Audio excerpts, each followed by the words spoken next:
Looking towards the next of our features here at Caulfield, the Shannon's Classic, a Group 2 race. There are the ratings. Top rater Under the Bridge, 2, 1, 3 and 5. And the latest tote figures shows Elstrom at $2.30 on Super. More support for it. You're still unders the tote, but they're supporting it on track. Of course, 12 months ago, Natural Blitz won this race. Don Eduardo in 2002, and Patrick Payne, who rides Under the Bridge here, won this race on pins back in the year 2000. The Shannon's Classic 2004. Elstrom jumping very fast on the inside, bounced in front of Tuareg. Under the Bridge, our Smoking Joe, and Notional settling up fifth the outside. 2 Del Zeo, Outback Lad pressing on from a wide barrier, and then Strafe to say me at the 800 metres, and Outback Lad the leader. Notional second, a length and a half away, just pressured a little bit here. Tuareg third on the inside, and then our Smoking Joe 2 lengths to Elstrom. Del Zeo just being pushed along a little on the outside, and they're followed then as they went by the 600 to Under the Bridge, Strafed and Sports Academy to the turn. Outback Lad in front. Tuareg quickly getting up into second placing with our Smoking Joe. 2 lengths away Elstrom to fourth, and then Del Zeo as they come around the turn. The rest headed by Strafed and Under the Bridge. They swing for home. Outback Lad tackled by Tuareg. Our Smoking Joe and Elstrom. He's called on for his run down the outside. Outback Lad in front at the 200, but Elstrom's coming quickly on the outside now to claim him, and Del Zeo in turn. Elvis put his head in front at the 100-metre mark. Del Zeo's trying hard. Elstrom in front though, and he is back the Derby winner. Elstrom 3/4 to Del Zeo. Third placing going to Strafed on the inside, a big run, and then Under the Bridge, followed by our Smoking Joe. Outback Lad, a long break to Tuareg, and at the end of Sports Academy with last in Notional. Elstrom has taken out 250 and was at number 7, our Smoking Joe. And it's just good to see good horses come back, isn't it?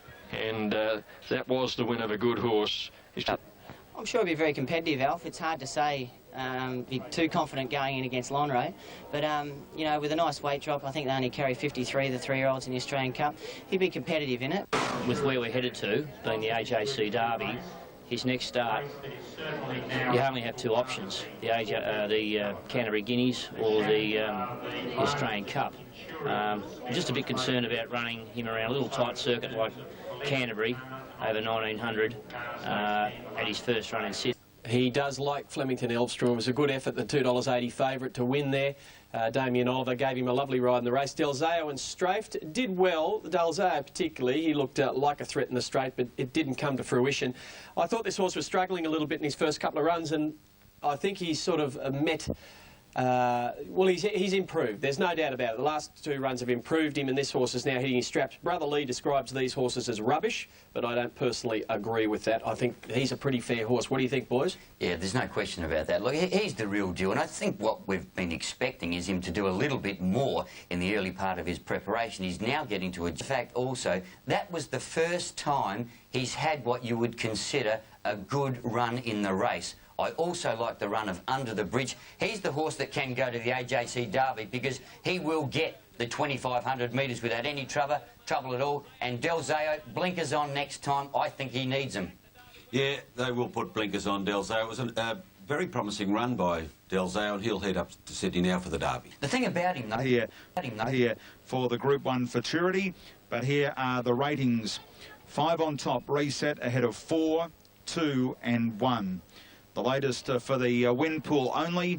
I can tell you that on track here, Yell, drifting out a little bit, but value the tote. Thorn Park, favourite at this stage, Vocabulary ahead of Thorn Park and Reset. Not a lot between the top 3. For the Group 1 is the Group 1 himself, Greg Miles. Reset jumping fast on the inside, and Yell pinged away from the stalls and sits second in the early part.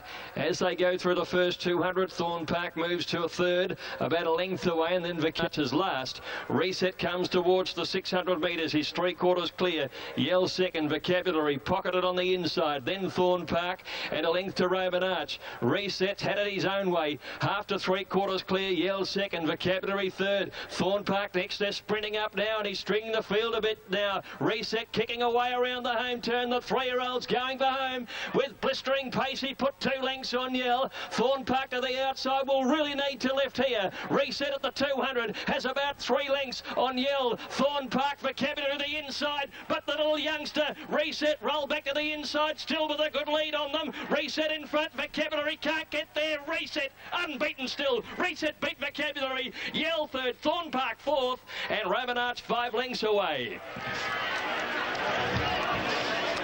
It is electrifying, the burst that this horse has. I just can't remember a horse who's done what this young fella has done in one preparation, unbeaten in 5, 2 of which are at Group 1 level, and now this most recent of them against older horses. I defy anyone to recall something as good as this. It makes me look good, and today I was able to control the race from the inside barrier, and I was really impressed again today, the turn of foot he showed. Coming back from the mile to the 1400 against open class horses today, he really tried the furlong, so it was probably a better win than what it looked. Reset there, yeah, the $3.20 favourite, equal with Vocabulary, who ran a great race in second place, and Yell back there. Well, he sat outside the leader, but he was unable to accelerate when Reset took off. He's a super young horse because he's so adaptable. He can, as Danny Nikolic said, take the sit. He can lead, and when Danny says go, it's just massive acceleration, and that is the sign of a really good horse. And when he got to the front, you'll notice here in the head-on shot, he starts to roll all over the track. He goes out, and then he changes leg, and he goes back in again, and he really doesn't know quite what he's doing, and yet he keeps beating older horses. Boys in Melbourne, you have to be impressed with this horse. Well, his last sectional, Elf, 33.34, but the acceleration that Greg Miles mentioned in the call, that's when he won the race, 10.8 seconds, fastest sectional of the day. And the runner-up Vocabulary. You know, she hasn't won a Group 1 yet, but she's running to Lonhro and now having his fifth start Reset win, and he's won 2 Group 1, so she deserves one, but she just keeps running into a good one. The pace was good, good even run race, and the horse settled reasonably well, and come the turn when it took off, I was a bit hesitant to chase, and I knew I was going to be flat, and I was still happy with my horse. He still hit the line well, and I think the best horse won on the day, and that's all there is to it. You believe that's the ride of the week? Yeah, it's hard to say. It's a 5-horse field, and he led a 5-horse field. How's that the ride of the week? But he used his brains. He rode this horse to beat the opposition. He had his rest. He didn't want to wait too long because this was a horse back in distance. He knows that Yell is a little suspect at 1400. Thorn Park likes to just sit and have the last crack if he gets a cold sit into the race. He took off early and just broke their hearts. I thought it was a very, very smart ride. You can't mathematically win those races coming from where Thorn Park was when they go slowly early and they run that sort of final split. It's just mathematically impossible to give start and win. And it is certainly going to be a terrific race. A lot of questions answered here. There's the ratings: Impaler, Niello, All Gonna Do It, and Handsome Ransom, 5, 3, 4 and 2. I can tell you that in the ring, the favourite is in fact Niello. Niello just in very, very good horses over the years. Last year, Thorn Park, Lonhro the year before. The New Zealander Sir Clive, Arena going way back to Danewin, and a whole lot of great horses, Sir Dapper and Masqué, and horses like that have won the time-honoured Hobartville. For the 3-year-olds, let's head upstairs. They're racing this time, and Kingside missed the start a length and a half, and Viking Tour jumped very quickly, and here's Impaler booting through to lead now from Viking Tour. Handsome Ransom going up into third posse from All Gonna Toll behind them, and Impaler in front by a length and a half on Viking Tour, a length away, third over near the inside, Handsome Ransom. One out, one back is All Gonna Do It, a couple of lengths to Kuzi, parked inside Kingside, 2.5 Anita, length and a half, Niello, and nearly 2 lengths to Timberina. Order Unchanged onto the corner in the Hobartville, and Impaler, the Newcastle horse, is first to swing, and up the rise he comes, a length and a half, Viking Tour, wider, All Gonna Do It, Handsome Ransom nearer the rails, and a couple of lengths, Niello, They come to the 250 and Spriggs allowing Impaler full rein. The Chestnut leads a length and a half. All gonna do it. Handsome Ransom. And then comes Niello. It's Impaler still in front. He's doing it well. He's doing it stylishly. Second is All Gonna Do It. Niello getting home late, but it's Impaler's Hobartville. Impaler has beaten All Gonna Do It. Photo Handsome Ransom or Niello for third. Timberina wider out with Kingside and Need, and then Koozie and last Viking Tour. Started racing. He's only had the 8 starts for 6 wins, and he was rated perfectly in front. So it's the 23.82. Thorne Park's record established here last year, 122.46, and the sectional run was 36.56. Impaler.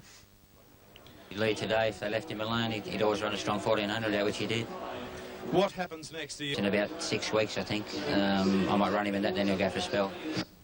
Trainer David Atkins, he has done well placing this horse. I think he's kept him to the Group 2s and Group 3s at this stage, which is where he's fitted in perfectly, and I love his racing style. He makes his own luck, and I'm really warming to this horse that next preparation he might be a Group 1 horse. I've really got a good feeling about him, Ronnie. I'm with you. He's really winning me. I've always liked him, but I was just a little suspect, everyone putting a big rap on him, saying he's going to be a big-time group performer, but I'm switching round as well. He does make his own luck. He's got a bit of ticker. Lovely ride by Spriggs yesterday. He made his intention noted early when he, come out of the barrier aggressive. He was left alone, and he dug in deep.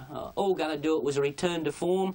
Niello, he just wants ground. He just wants ground now. What do you say, Rich? Well, I'm getting my confidence back. What do you say, Rich? Well, I'm getting my confidence back. I was just starting to get worried that I have sacked the horse as far as I'm concerned, right? But I was getting worried last week. You denied that last the time. week before, but he never took any ground off the decent ones up the front. He only passed a few slow horses there for mine, so I'm still holding sway. But I agree with you. He is looking for more ground. Good run by All Going to Do. And another big feature event coming up at Royal Randwick, the running of this year's Apollo Stakes. Ambulance, the 100 rater in front of Sportsman, Private Steer and Accelerator, 9, 2, 5 and 3. As we check out the market now, I can tell you that Private Steer is the favourite, just in front of Ambulance on track. Sportsman, $7.60, but you're still getting overs there on the tote, and that's about the right odds about it. The Group 2 Apollo Stakes over the 1400, and the favourite here is Private Steer, and Private Steer. The set. Racing in the Apollo Stakes, and that was a good start. Private Steer, one of the best out. Accelerator going up to tackle and head the favourite, and Shower of Roses burning. And Shower of Roses to the lead from the stablemate Accelerator. And a half to Ambulance onto the course proper, and Shower of Roses untroubled to lead. 2 lengths on Accelerator, third Forum Floozy. Sportsman running fourth, a length and a half to Private Steer on the outside of Xana. And then Bedouin, My Chanticleer, and a couple of lengths to Ambulance, who'd be 12 lengths from Shower of Roses. Working along past the 700, no change, and Shower of Roses about 2 lengths clear on Accelerator. Sportsman third, followed on the inside next by Forum Floozy. Private Steer is getting a little bit closer from Xana, and then My Chanticleer, Bedouin, and still 2.5 lengths to Ambulance. Shower of Roses taken some 3 away from the rails and straightening up. Shower of Roses a length and a half on Accelerator, followed on the outside Private Steer. She's joining in very, very swiftly now, and so quickly in fact she hits the front, and Private Steer as Larry Cassidy lets her down. She put 2 Accelerator, Shower of Roses gone, and then Xana, Forum Floozy, Ambulance making ground. But how good this Private Steer. She's classed with a capital C. Accelerator second, then Xana, but Private Steer trots in. Private Steer beat Accelerator, and then came Xana, Forum Floozy with Ambulance, a close go for fourth. Shower of Roses, about 8 Bedouins. Sportsman ran a shocker today, and My Chanticleer Absolute. She's beaten them on her ear. Oh, she could have gone round on 3 legs. She is really something special. She pulled up okay? Yeah, look, the recovery rate was very good today, so she'll run in the Cornwall in 3 weeks. You can't get any more honest. No, she's a great mare. To win a quality race like this by that margin's a tremendous effort. You've certainly got to give it to John O'Shea, haven't you? Oh, well, look. He's got 40 horses in work. He's got some beautiful horses in the yard. I think he just restricts his team to 40, and I think it works that way. He treats his horses like individuals. This is a great mare, this. Look at her stretch to the line. Look, the Doncaster is at her mercy, I'd suggest, unless Lee Friedman changes his mind and runs Special Harmony in it. But we'll see. Now, I like the way that she prefers to settle back in a field. She prefers to get off the pace, but when she has to get into a race because the pace slackens, she can do that. She's just a little versatile, and I reckon it makes a very, very tough customer to beat. She's got an enormous acceleration when she really lets drive, and she can sustain it. She has them collared when she wins impressively with, 100 metres to spare. No, and I reckon that's a sign of a real top one. What did you make of Ambulance? Ambulance, look, I think he got too far back, obviously. It wasn't his race. Jury's out. I want to assess him on a dry track next time. The Grand Lodge breed don't usually handle a wet. And, look, I think he's still on target without getting too carried away with yesterday's performance. Well, the Doncaster's the autumn target for Private Steer, but John O'Shea talking this morning long-term about a Cox Plate. Would this mare run 2,000 plus metres, Ronnie? I'd have my doubts, but I wouldn't second-guess John O'Shea. He knows his horses backwards, but she may be a little brilliant for me for a Cox Plate. Maybe a little brilliant, but Dane It's an interesting one. I reckon she's a borderline case there. It wouldn't surprise me if she stepped up to that. I don't know that Moonee Valley wouldn't suit her either. No, I definitely. Well, think it'd suit her quite well. She handled likes the sting out too. That Kensington track win wasn't too bad, and that similar surface at first. Exactly. Between 3 and 13. Back to Adelaide for the late mail. Back here at Morpheville, race 5, the Swettenham Stud Stakes, Group 2, and a terrific race it is. Cherie, your numbers are 7 ahead of 8. Social Glow dipped at the start, and French Bid was out fast, showing speed. Cosmic Strike, Cataclysm going quickly. Maybe McLaren, Skew If was up there, and so too Social Glow mustering after a slow jump, being followed by Ed for me, Sabella. Then came La Roca, and last is Unrocal Saint. 650 metres to go. French Bid tries to do it all of the way, a length and a half in front. Second on the outside is Cosmic Strike, being followed by Skew If, maybe McLaren. Further back came Edgton, and wider out was Cataclysm. Then Rajar Lane over on the inside from Social Glow. Dane Beltard, Demographic, wide out La Roca. Then Fly For Me, Infinite Grace buried from Zakuro. Unrocal Saint, last Sabella straightening. 300 metres to go in the Swettenham, and French Bid kicked away. Dash 2, 3 in front. Skew If under pressure. Coming from well back, Rajar Lane. Demographic running a race. It's French Bid well clear. Down the outside, Social Glow and Fly For Me with Demographic for a place. It's all French Bid. French Bid does it easily in the Swettenham, scored by 3. Second, Fly For Me, a half length away. Third was Social Glow, a good run after blundering the start, just ahead of Demographic, Zakuro. Dane Beltar, Cataclysm followed in by La Roca, and then came Skew If from Sabella, Unrocal St. Edgton from Cosmic Strike, then maybe McLaren, Rajar Lane, and Infinite Grace didn't do a great deal. 109.09 the time. Number 18, Frank Zakuro. Edgton just midfield. Cataclysm didn't do much. Full credit to the winner. Nothing away from her. 18, 15, 9 and 12. Followed by Lashed as they work into the back. So Green Street led a length and a half only at this point. From second spot now Hale on the inside. Lashed is going to come to the outside as they make the turn, and Quiplet all but fell on the corner. Into the straight they come, and Hale hit the lead on the outside from Green Street. DB Bell now comes strongly down the centre of the track, and Lashed is still 3 or 4 away. DB Bell in front, Hale fighting back on the inside. Lash steadily coming after the other two, don't write it off. DB Bell in front on the inside, Hale then Lashed on the outside, still coming. DB Bell in front, Hale now Lash starting to unleash as they race down. DB Bell Lashed on the outside, raced up, she's a beaut. Lashed has beaten DB Bell. Third at the line was Hale, about a big gap back to Quicklip from Danza Man, then followed by Singing Star, and then followed by Green Street. She's Green Street. She's too good. She's got the 3 Group 1ers all right. And okay, Lash getting there. Wonder now whether the mare will come for the Australian Cup. 8, 5 and 3. Race 11, the last race from New Zealand. She's in form. Oh, is she? Won 2 Group 1s in a row now. Now, although the opposition there is not up to our Group 1 level, I've got a suspicion she may come to Melbourne for the Australian Cup as well.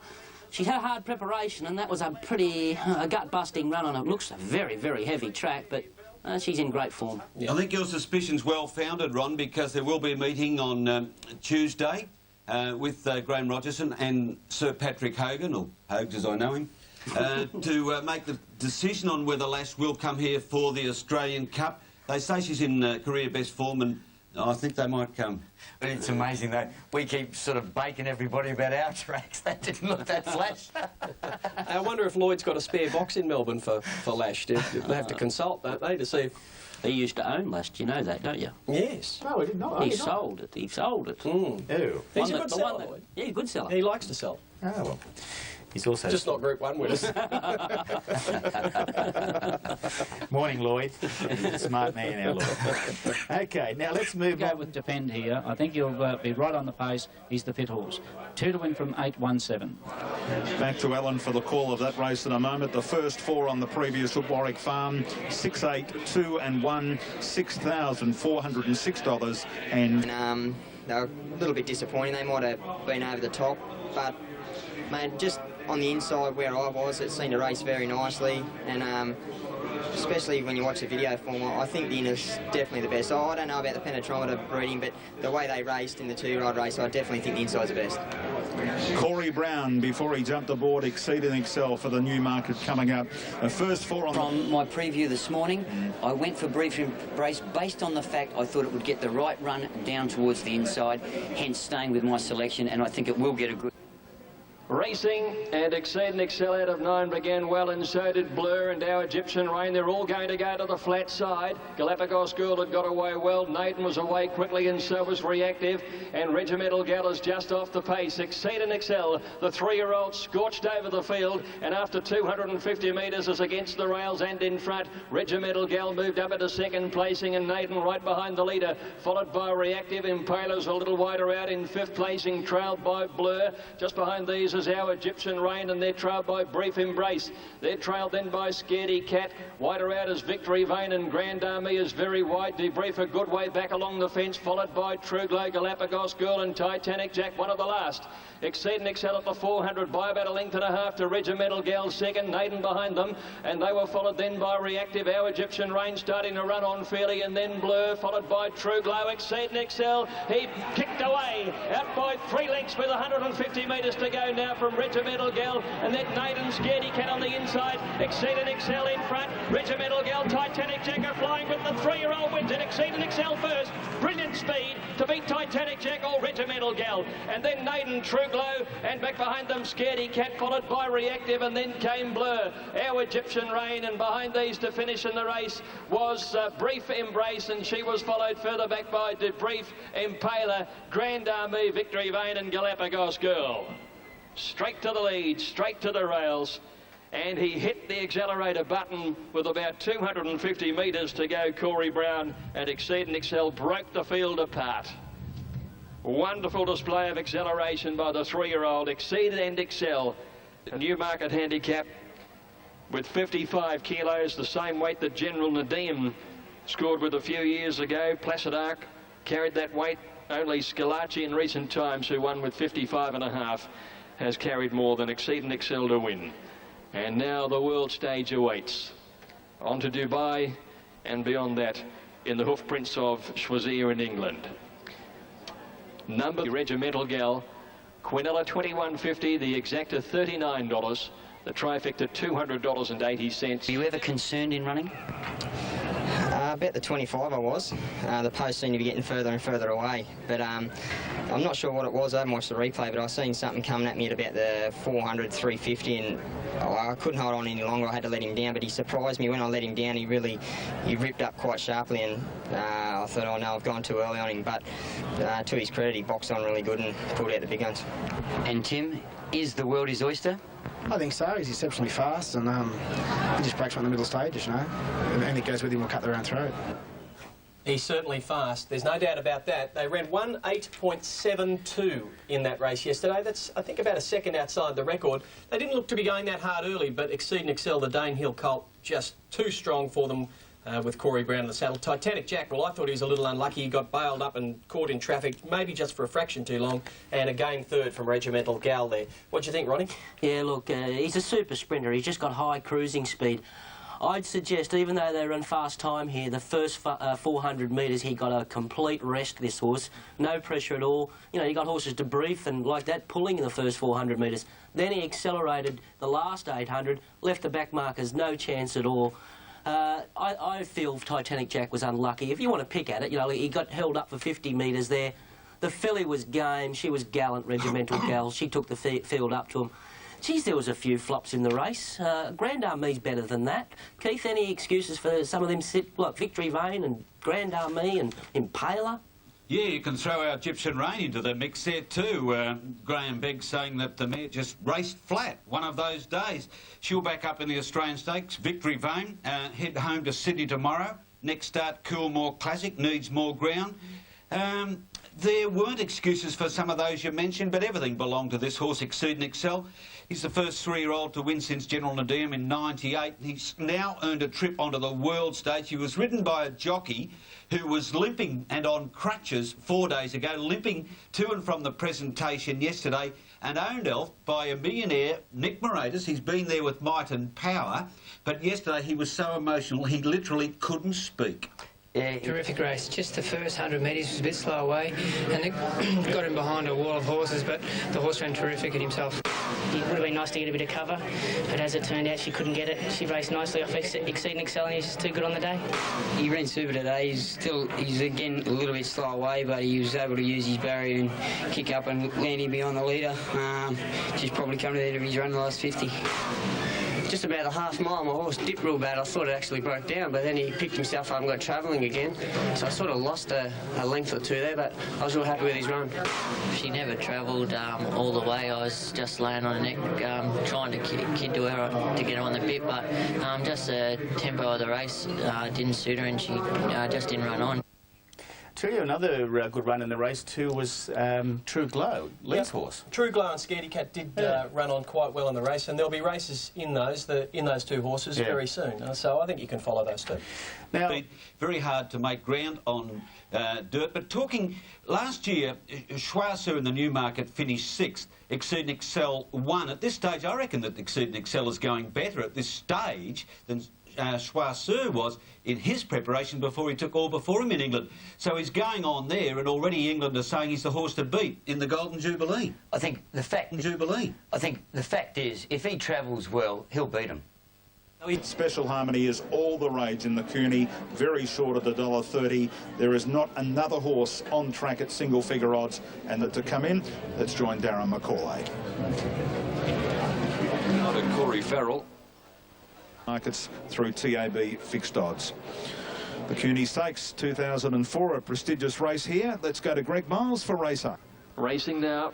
Special Harmony jumping away in about the middle of the line, and the first to bounce out is Gulf Mistress with Deep in the Woods as they settle into stride. Zalut is going forward, and so is Special Harmony. She's going up on the outside of the leading two, and Milk is pressing on as well. So after the turn, Deep in the Woods the leader by a length and a half to Milk. The favourite in third placing, Special Harmony from Gulf Mistress over on the fence, and then Sky Cuddle and Princess Diamond, and next Zalut, and then Country Lodge, Face Onder as they corner, and next to Merger, and then Dane Beltar.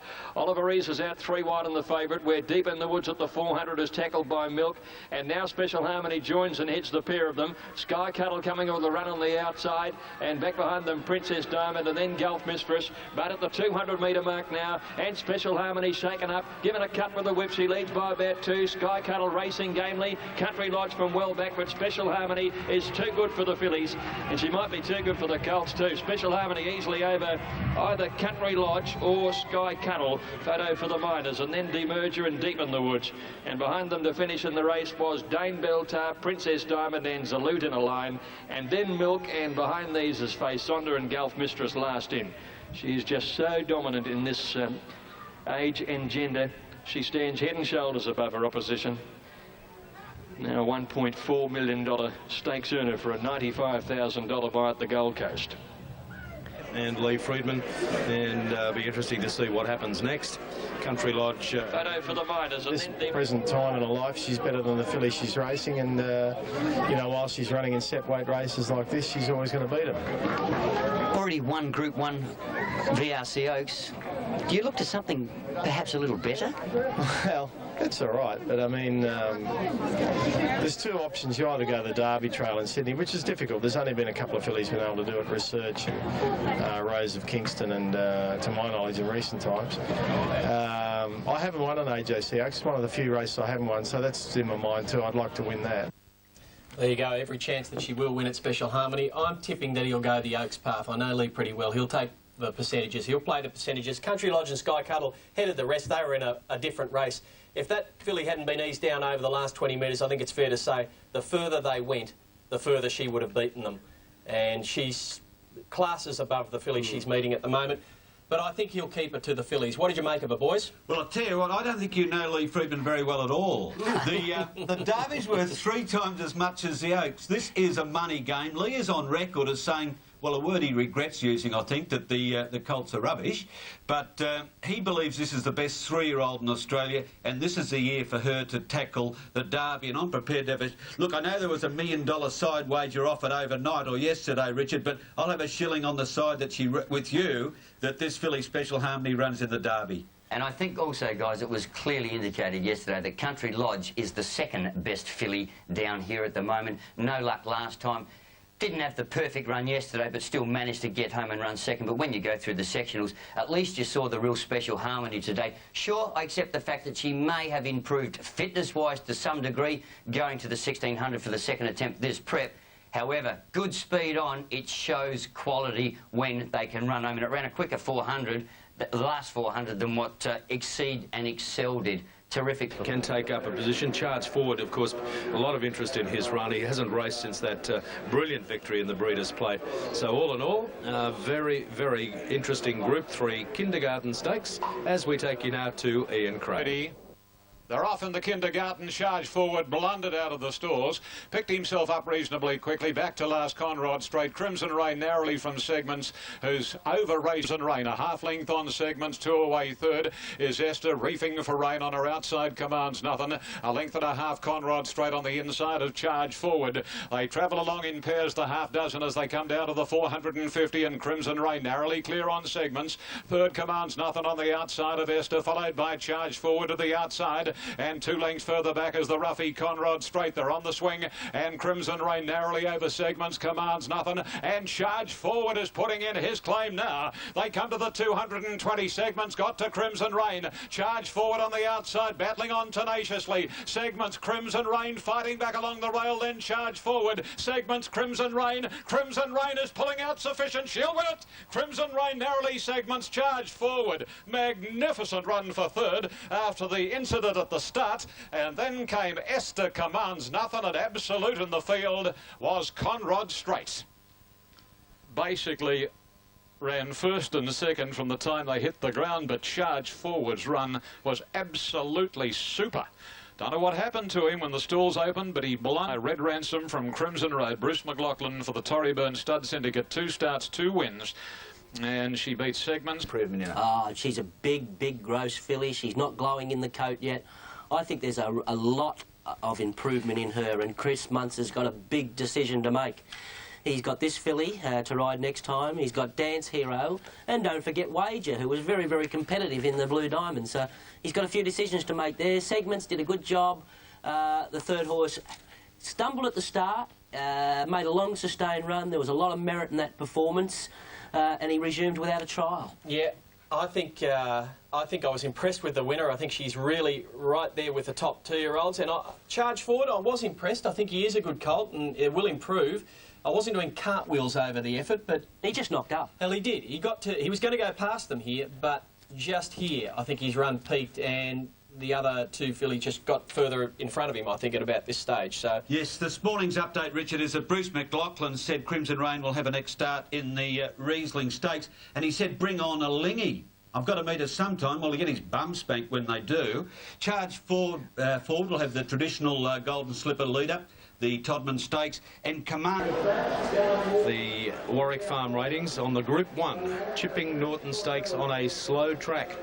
Keep that in mind now. You're looking for the horses who can handle the wet. Starcraft has won once in rain-affected going is at the 100 rater here. Ambulance, bit of an unknown quantity. Excel ring in front of Ambulance, but here's the market. Long odds about Freemason in the ring. Stakes, numbers 8, 3, 6 and 7.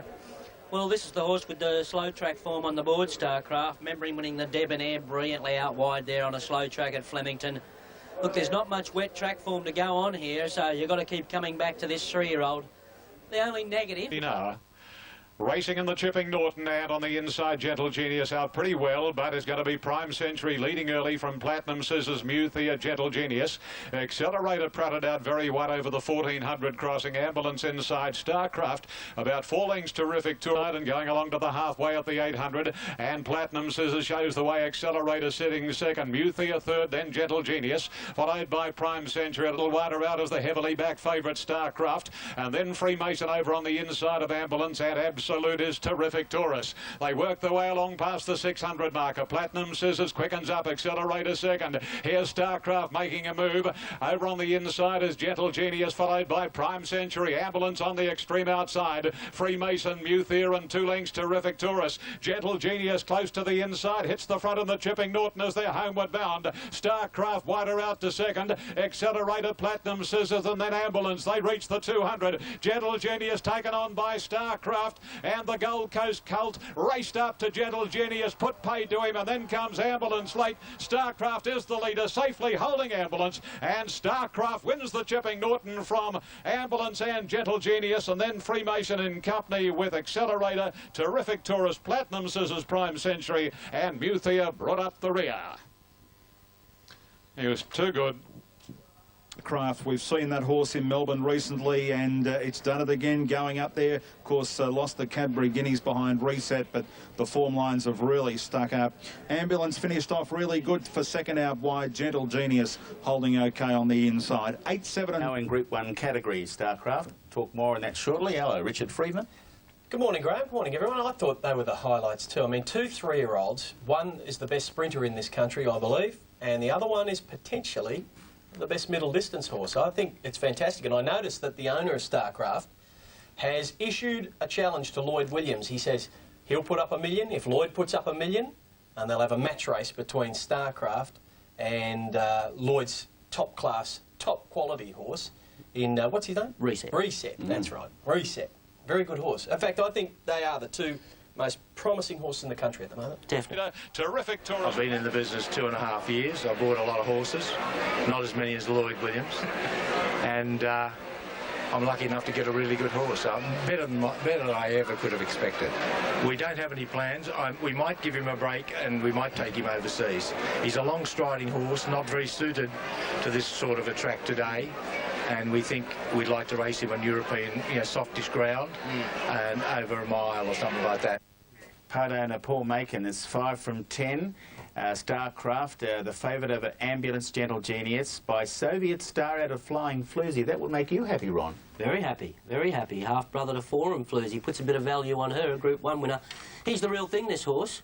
And I do feel he'll be better next time in. He's still a big, raw talent, I feel. Yeah. He's still got to learn to switch off in the mid-stages of his races.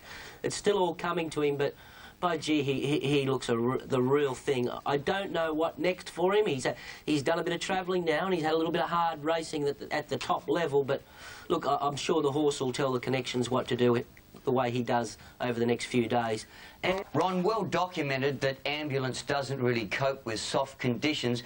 Was it a little bit more flattering for Starcraft, given that Glenn Boss was the first one to make a genuine decision to come out early and then continue to be the widest runner?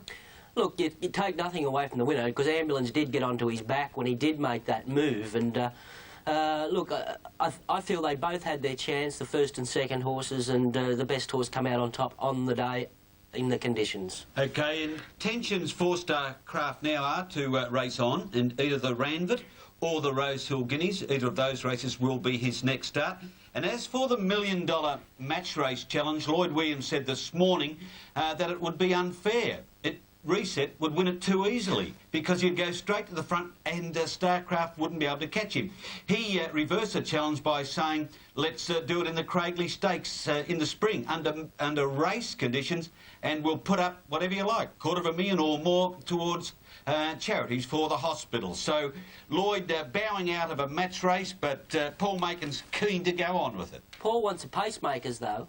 That's the ring. These things are an absolute farce as far as I'm concerned. We've seen them before with Let's Elope and Better Loosen Up. If they want to pay that extra $500,000 that I did hear about and pay other horses, 5 other runners to be in the race and let these 2 have every conceivable chance in running, then you've got something on. Yeah, Outside of that, get rid of them. As long as Elf Matthews wasn't on one of the other 5. Alfie, the veins starting to come up on your head. It's not going to happen. Relax, buddy. Oh, I don't know about that. It's not going to happen. 100 to 1 it's happening. What was the best match race you ever saw, Keith? I would say Big Faloo and Rain Lover. Yeah, I agree with you. Just test it. And the last one in Melbourne, was Let's Elope and Better Loosen Up. Yeah, that's right. A bit of this afternoon, the running of this year's Liverpool City Cup, and this race has always attracted a very good field, and no exception. Now the runners at the start for the running of the Liverpool City Cup, and it should be a terrific race. At Group 3, let's head to Ian Craig. Second pick on track is number 8, Pateza, and many punters prepared to overlook its last start failure. Third pick is Before Too Long, and a little late money for Brit's Best. So an interesting race.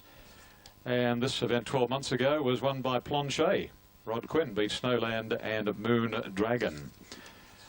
Gates are back and they're off this time. A nice start. So assertive and Before Too Long the smartest out. Shags jumped into stride well with Lucky Night, Brit's Best. Not all that far away. Next is Fiery Venture, followed by Boreal. Churaga getting out of its ground. And the same for Gordo. Corral Boy going up nearer to the inside as they settle down. Amex is a long way back. Patez is going to end up about 5th last, and Absolute Dorky. Before Too Long cleared out of the 750. Leads about 7 lengths. Second Lucky Night to Soki.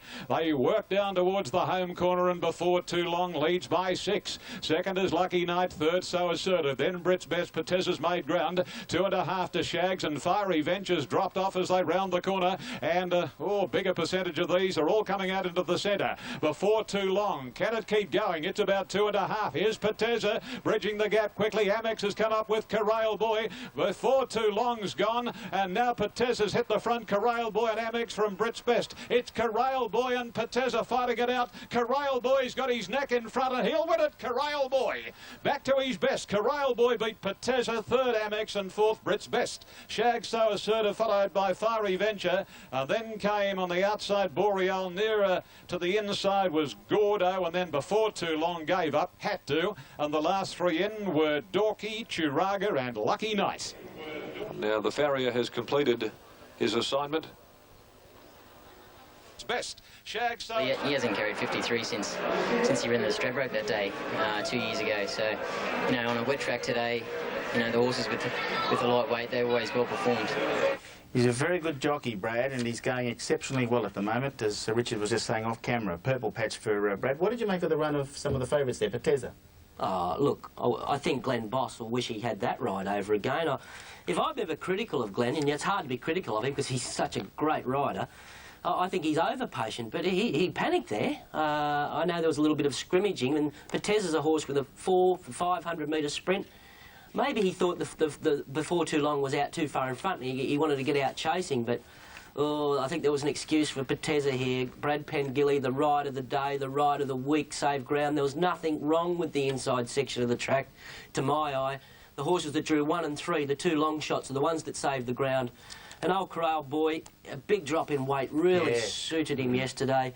The dirty old bludger knocked me out of the quaddie, but he deserved to win that. Yeah, he's a cracker, old Corral Boy. You must have backed Pateza. I'll tell you what, yes. So he's speaking through your pocket again.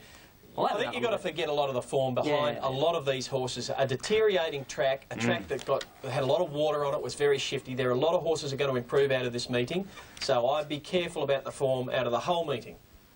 Okay. The mounting yard, it's time for the fillies to show their wares in the surround stakes at Group 2. And there's the ratings. 2 are special, 5, 3 and 8. 2, 5, 3 and 8. But keeping in mind that the track is now downgraded to heavy for the last 2 races. Shamika, the year-old fillies run for $150,000. First prize of $97,500.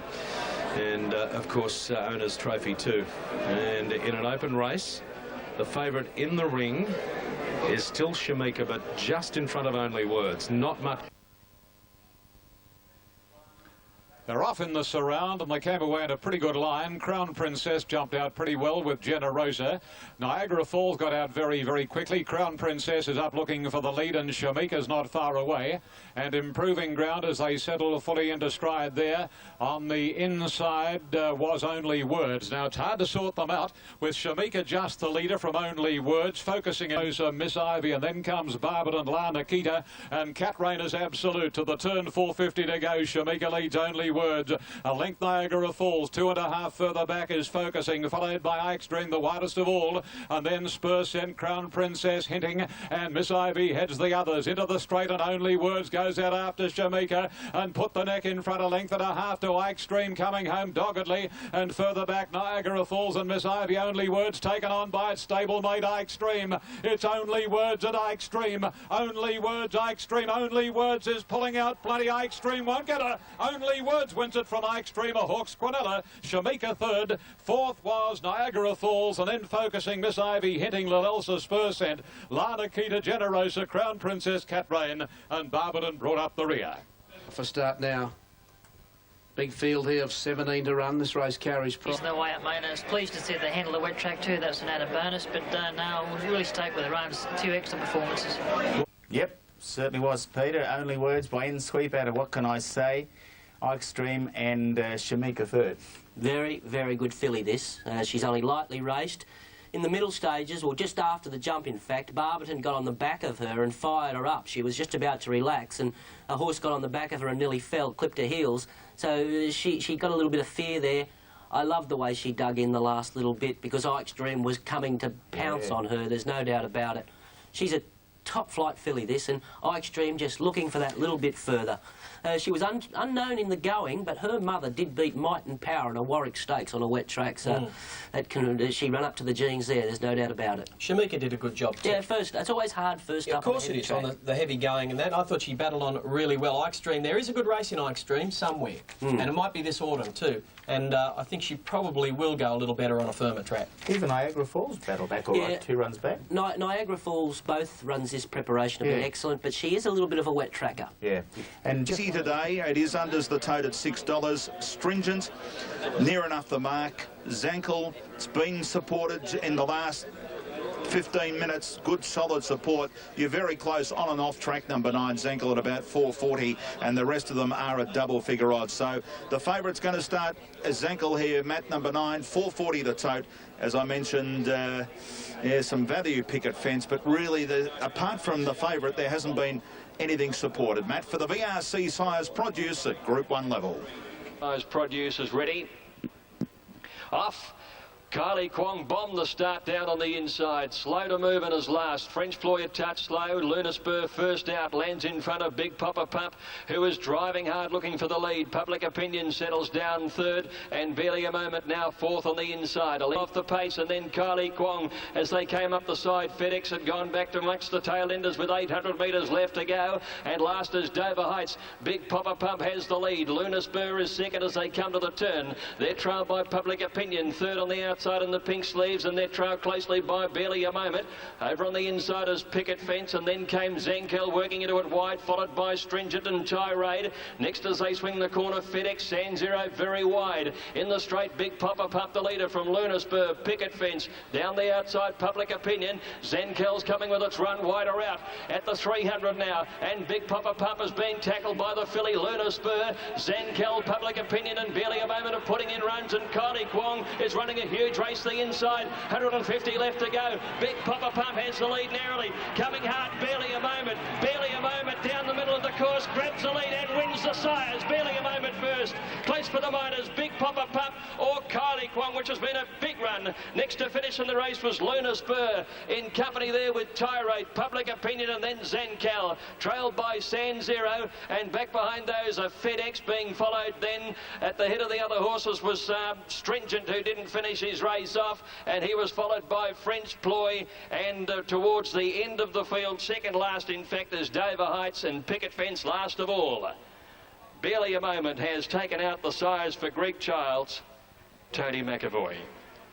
A winner on the Lakeside track back in December when racing very greenly, and then went back to Adelaide for the breeders. Yes, last. Rival trainers have all but conceded only bad luck and beat champion galloper Lonhro in Monday's $1 Million Australian Cup. The Black Flash will start a hot favourite to farewell Melbourne racing, the same way his famous sire Octagonal did 7 years ago.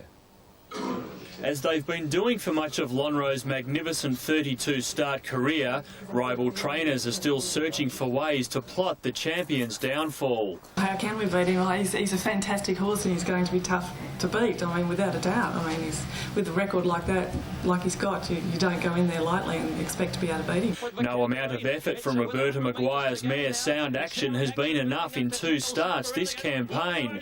Or for that matter, David Hall's proven performer, Fantastic. He's had a crack at him before and hasn't been able to beat him, so he'll need a few things in his favour to turn it around. The thought of plotting Lonhro's demise resulting in a sleepless week for Maguire, who with her work all but done has now placed the onus firmly on veteran jockey Wayne Hawkeye. Lonhro, the champ, he's to the line by a leg. Sound Action. He's done a few things which probably he shouldn't have done, and he knows it.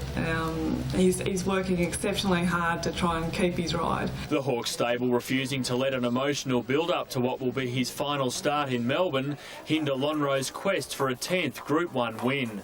It's business, and you really got to look at it as complete business, and you just got to be completely focused about it and, you know, not be emotional at all, because, you know, emotions don't help you to win the race. But nor are they taking victory in the $1 Million feature for granted. And everyone thought he was unbeatable Cox Plate Day too, didn't they? But it wasn't to be for different reasons. As I said, they don't give these races away. You have to earn them. Damien Booth, 10 and Mummify, 1, 9, 10 and 2. Here's the market. Lonhro still even money. Let's hear from Stephen King, the rider of Del Zao. Stephen, you finally got your way. Blinkers on, Del Zao. Yeah, look, Alf, it's sort of the horse has been racing well. You know, Greg and myself both feel the horse will improve with the blinkers on. Extraordinary, isn't it? He knows he's a really special thoroughbred. Stake money, if he wins today, he gets $650,000. Let's have a look at the greatest stakes winners in Australian history. Currently, he's 9th on the table. He'll jump to number 6 today if he's successful, and he will be closing in on Octagonal. There's every chance, if he can win today and then go on to Sydney successfully, he'll finish up the number 4 and even maybe the number 3 stakes winner in Australian racing history. And deservedly so, too. To win this race today, then go back and complete a couple of more Group 1s in Sydney would be fantastic for this horse. Mummify's been a little bit easy. Is shopping very well on the tote at the moment for Mummify. Fantastic, $11. It's been a drifter out to double figure odds. You're very close. Zachello, you're unders the tote. It's drifted out a little bit. So too Elstrom and Del Zao. It's at big odds. $23, just a shade of value. Not a lot between off track. So the favourite clearly Lonhro. But they're supporting Maccabi Diva, and the one that Elf, in 1997, we saw Octagonal, the dad of Lonhro, win this race. We've seen a swan song, and the Victorians have turned out to give him a terrific send-off this afternoon. Cerise everywhere. It's a sea of cerise at Flemington this afternoon. And they are moving in for the Group Cup. And a good start with Zachello beginning quickly. Lonhro was away fast and he's going forward early. Physique is up there and so is Elstrom, Mummify and Sound Action out wide. Maccabi Diva straight back to last at the 1800 metres now, and Physique in front by 2 lengths to Melita. It's a generous pace. It's set by Physique out by 3 lengths to Mummify, 3 lengths to Sound Action. Lonhro every chance, a length and a half away, 4th on the inside at the 1000. Del Zao is around the champ and 2 lengths further back is Elstrom, followed by Zachello the rail, another 2 lengths away Fantastic, and then the Jewel, and 2 Maccabi Diva last of all. 700 left to go in the Daly Australian Cup. It's Physique in front, Mummify popped off the fence 3/4 away, 2 lengths to Sound Action. Lonhro the inside within 4 of the leader, coming around the turn now, and then Del Zao followed by Elstrom. Zachello is hard ridden, then Fantastic. Maccabi Diva the Jewel dropped out last. Physique the leader in the straight from Mummify. There's the gap coming for Lonhro. Sound Action tries to pocket him. Bateman in a bit of trouble trying to force through. He got checked, the champ, and Sound Action hit the front now from Mummify. Lonhro, the champion's in desperate trouble. Del Zao's gone past him. 150 to go. He's got to the outside. Del Zao in front. The crowd roaring, go Lonhro, go. But the 3-year-old's in front. Del Zao. Lonhro, he's coming. He's going to get there. Yes, Lonhro won it. What a champion. What a way to go. He beat Del Zao. Elstrom is third. And Fantastic Maccabi Diva, the jewel, dropped out last. Physique, the leader in the straight from Mummify. There's the gap coming for Lonro. Sound Action tries to pocket him. Bateman in a bit of trouble trying to force through. He got checked, the champ, and Sound Action hit the front now from Mummify. Lonro, the champion's in desperate trouble. Del Zayo's gone past him. 150 to go. He's got to the outside. Del Zayo in front. The crowd roaring. Go, Lonro, go. But the 3-year-old's in front. Del Zayo. Lonro, he's coming. He's going to get there. Yes, Lonro won it. What a champion. What a way to go. He beat Del Zayo. Elstrom is third. And they were followed closely by Fantastic Mummify and further back Maccabi Diva, Sound Action, Zachello, Physique, and the Jewel is a long last. What a way to go. What a champion. He was staring defeat right in the eyeball at the 200, off the canvas, as only champions can do. Lonro has won the Daly Australian Cup. A momentous win, perhaps his greatest ever, his 10th Group 1. He was down and out. Got flattened or what happened when the first check came. The second check came, I thought, well, it's all over here, and all I kept thinking was this wasn't how it was supposed to be. Grant, the strapper, you've looked after this horse all the way along, mate. Just turn around so the boys can get a shot at you. How about that? Oh, that champion effort. You can't call him a champion after that effort. That was freak effort. He's entitled to be beaten. He kept on firing his one. You know, what more can you ask, you know? When I was drawn, bro, you see me on camera, I was drawn the whole way, mate, don't you? I was lifting him home, I done my best. Could you think he was going to get there? No, I thought he was gone. Once he got the check, then I thought he's gone. He's got no hope. You wouldn't believe. John Hawkes is with Peter Donegan. Pete. John, is that his greatest win? I think so. Peter, you know, he got into a bit of trouble, you know, just after he straightened, so, and only champions do what he did today, so, you know, I think any other horse that have got beaten, but that's what champions are. They always seem to find a little extra cog, and, mate, they don't come any better than that. Just take us through that incident at the 300. Did you have your heart in your mouth for a moment? I could see, you know, I could see what he was angling for, but I could see it going to happen too, so... But, you know, as it turned out, it worked out all right, but he most probably shouldn't have been there. He should have eased and come around. But anyway, everything's worked out for the better, but as I said, only champions do what he's done. So. Very briefly, in the scheme of things, in the great training career of John Hawkes, where does this rank? Well, I don't think it's much better. I think, you know, maybe the Australian Cup with Octagonal, I think that was perhaps more emotional or everything to go with it, but it certainly is one of the best for sure. Well done. I take no credit for the win. Wasn't one of my better rides from the 300 on, and, you know, he is a freak. He's supposed to overcome a difficulty like that and win. And Darren, you got into a little bit of trouble in the straight, but only champions do what he did, don't they? And they wouldn't give him that tag till today. No, I reckon this is probably the most important win of his career. To win. So one of the moments in Australian racing, the defining race in this horse's career. Oh, look at that little fan. We saw her earlier today. That is fantastic. Simon, you had... How was that, John? Just quickly. Can't get any better than that, Andrew. Hey? Can't get any better than that, mate. What about the last 100? Could you feel it? I reckon you would have heard the crowd in there. Yeah, I felt it a bit myself, but anyway, we overcome, and that's what champions do, mate. So. A very emotional moment, this one. Bring on Sydney the last couple of runs. Yeah, well, this was the main one I really wanted, so if we can go back to Sydney and win, that'll be fantastic, but this is really the one I wanted. Well done, mate. Thank you. Thanks, John. Ed Bob England asked him to thank Grant. They're talking about Grant Allard, who is the strapper. You talk about raw emotion. Well, let's go for a ride with Grant Allard, because Mark Howard did just that.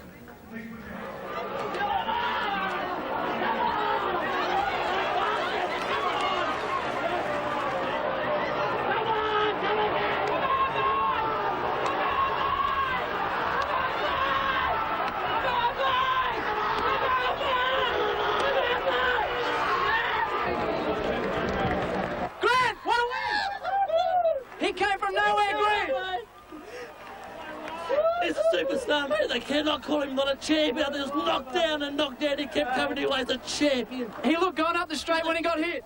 He's a champion, mate. He's a champion. Best horse you've ever seen? Oh, without a doubt, I don't care what anyone says, a champ. Good on you, mate. I say that is one of the most emotional wins I've ever seen.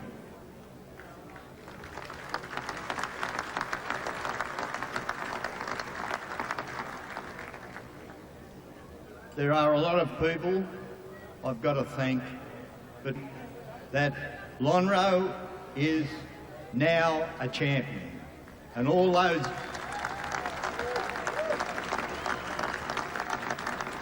all those knockers over there, out there, they can all go home.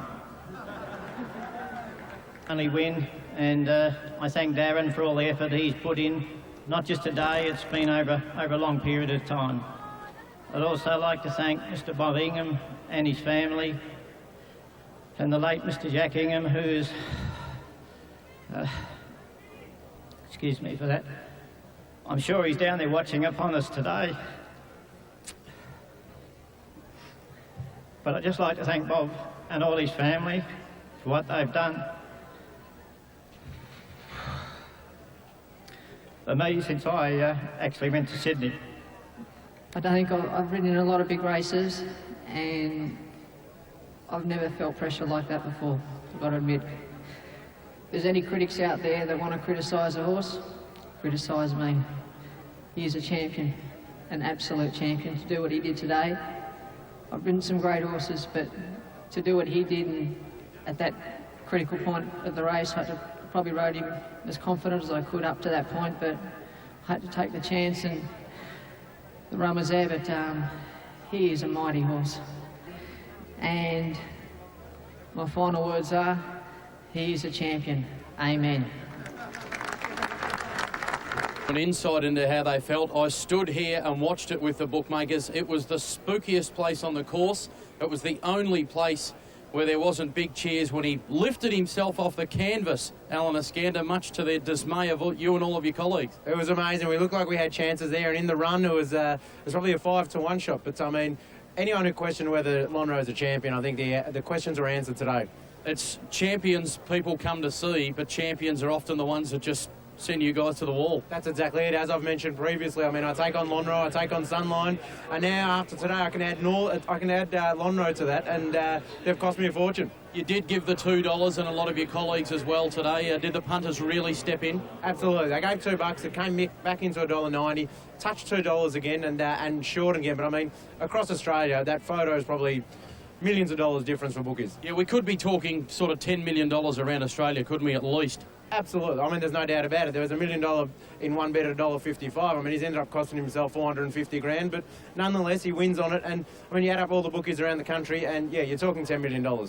Yeah, you'll be happy to see the end of Lonhro in Melbourne. I'm looking forward to going home tonight. Thanks very much for your input today. We'll let you go and try and get some of it back on the last few. Pleasure. Thanks, Adam. A wounded Alan Iskander, Bruce. All the great moments in racing that you've enjoyed, how does that moment last Monday rank? Oh, it has to be the best, I think. You know, Melbourne Cups were great, but this race and this horse plays a real special part in my life, and it was. I think it'll really sort of go down in history, and you know, as one of the great races on the Australian turf. Now you got him, as we see here. They've jumped away, and you've got him into a nice spot there. Were you exactly where you wanted to be? Yeah, I wanted to be in front of Elvestrom. He can be a bit erratical, and that was my first plan, was to get out and be in front of him for the first... Well, now the speed comes on a bit here. Right, they're starting to accelerate. You can see that Mummified just getting a slap down the shoulder, trying to keep up there. And you're still on the steel. You've still got plenty of horse under you, but the gaps aren't just appearing the way you thought they would. Well, W. Hocko, you can see him, he's sort of half edging out, and for about 50 metres prior, I could sort of see him starting to work out to the middle. Well, that was where the incident really happened. You really got on their heels there, and he lost all his momentum. Yeah.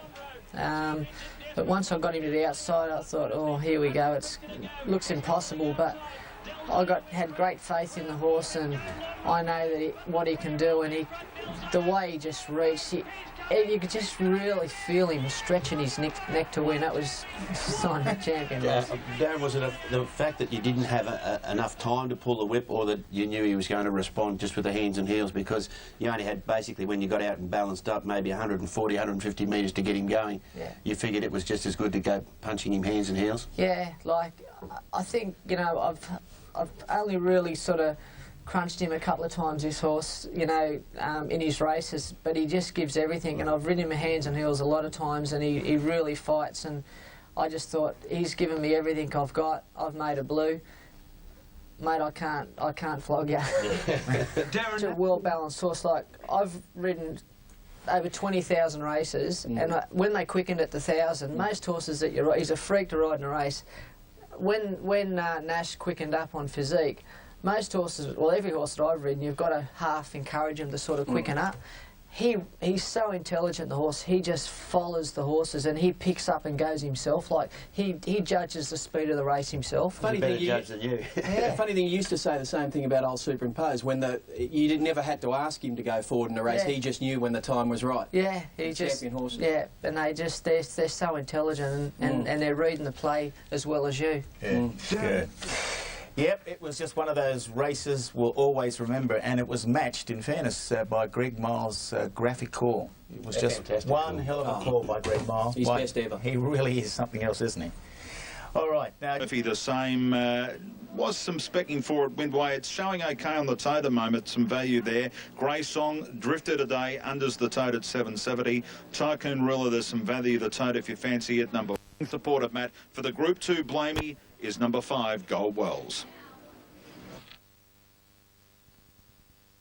And the 3-year-old is Chosen Light. 3-year-old's having a sing. Down on the inside, Crawl left well, so too on the outside have been Mr. Murphy and Gold Wells. Lord Erin just drifting back a little. Further out on the track here is Chosen Light, the 3-year-old quickly going forward, but he's over racing a little early. Mr. Pretorius, the leader, coming down the side of the 850. Slowed up the speed, nearly a length in front of Chosen Light. Tycoon Ruler is out, 3 on the outside, a length further back. Mr. Murphy 4th.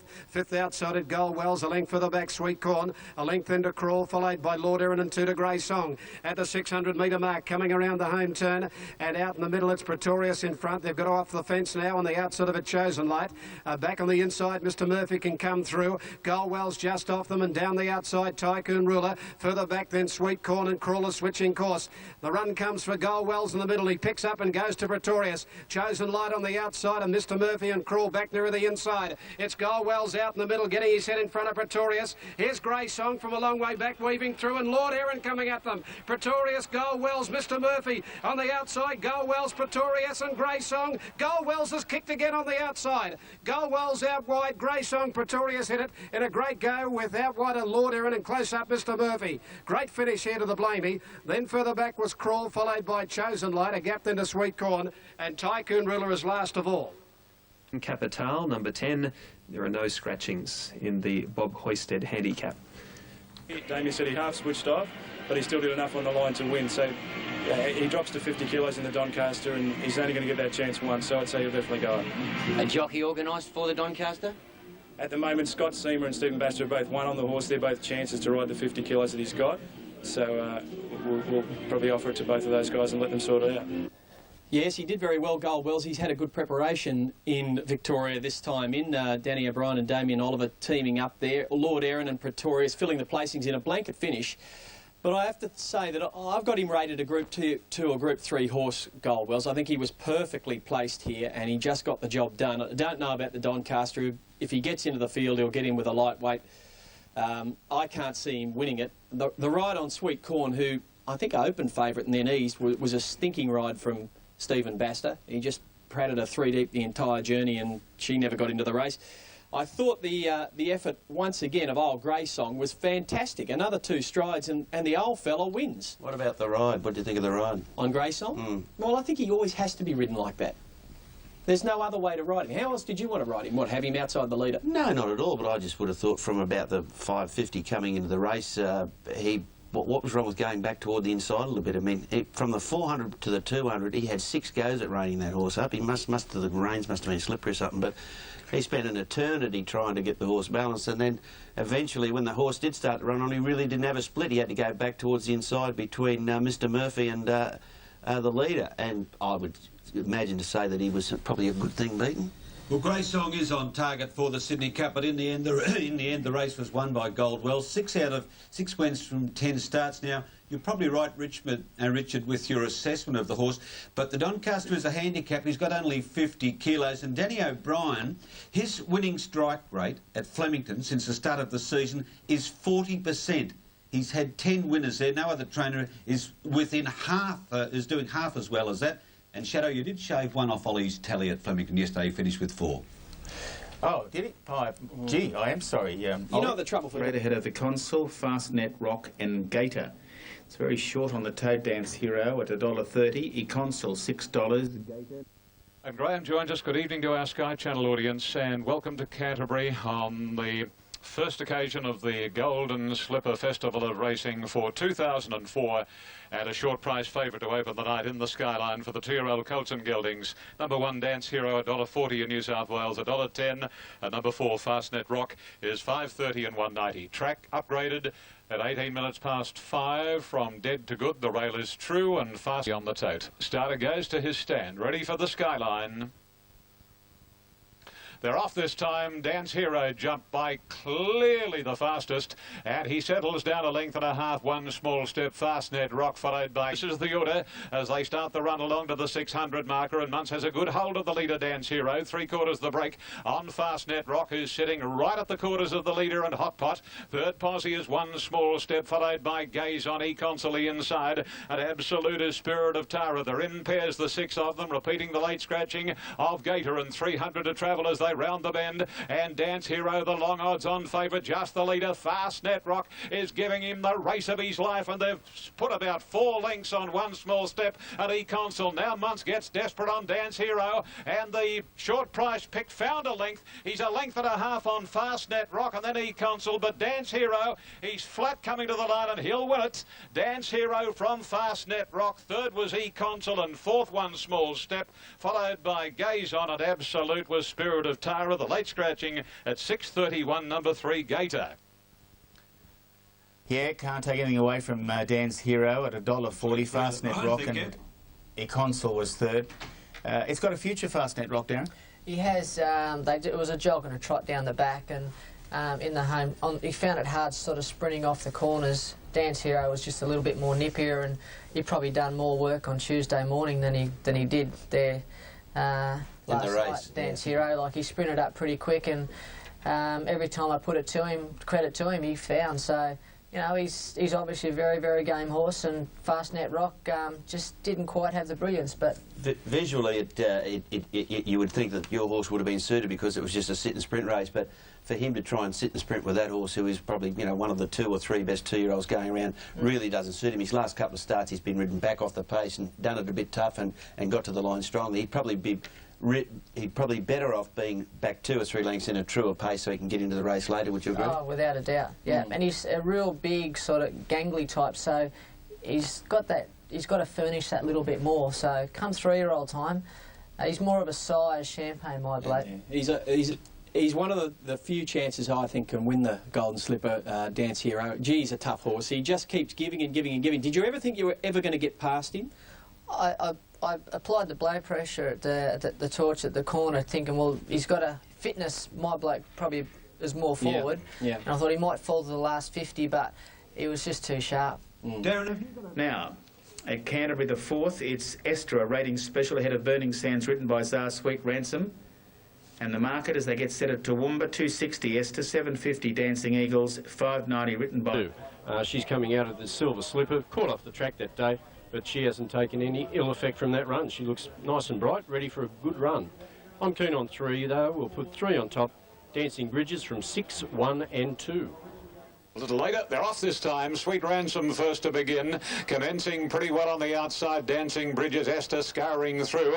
All Knowledge is not far away, followed by Written by Zard past the 800. And the favourite Esther is the leader, 3/4 Sweet Ransom, Like Chocolate third. All Knowledge on the outside in 4th position. A length and a half further back is Dancing Bridges, trapped wide. Written by Zard, the heavily back commodity, the middle, and over on the inside and shading Written by Zard, Sweet. And then comes Burning Sand, second last Sweet Time, and 3 Zima Springs.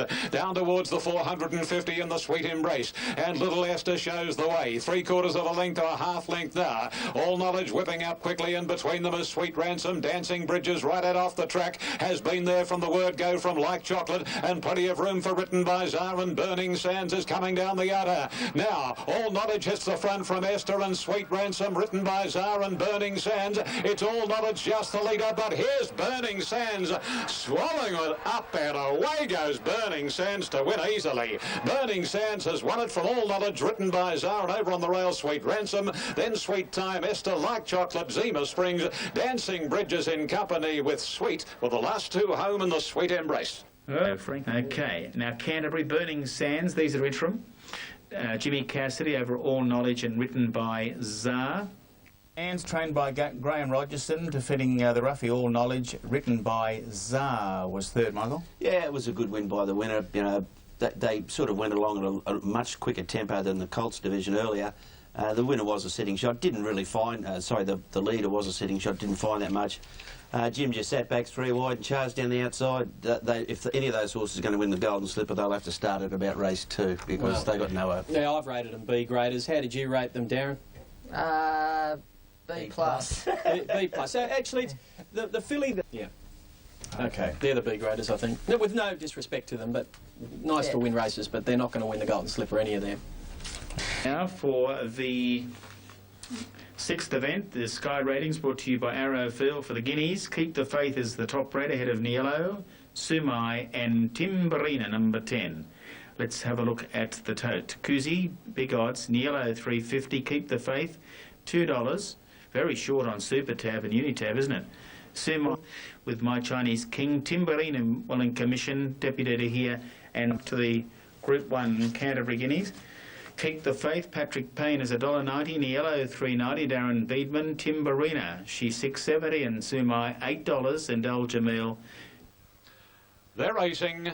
Dancing Daggers came out pretty well, and the same can be said for Keep the Faith. My Chinese King and Kuzi not far away, and on the outside Tsumai's moving forward.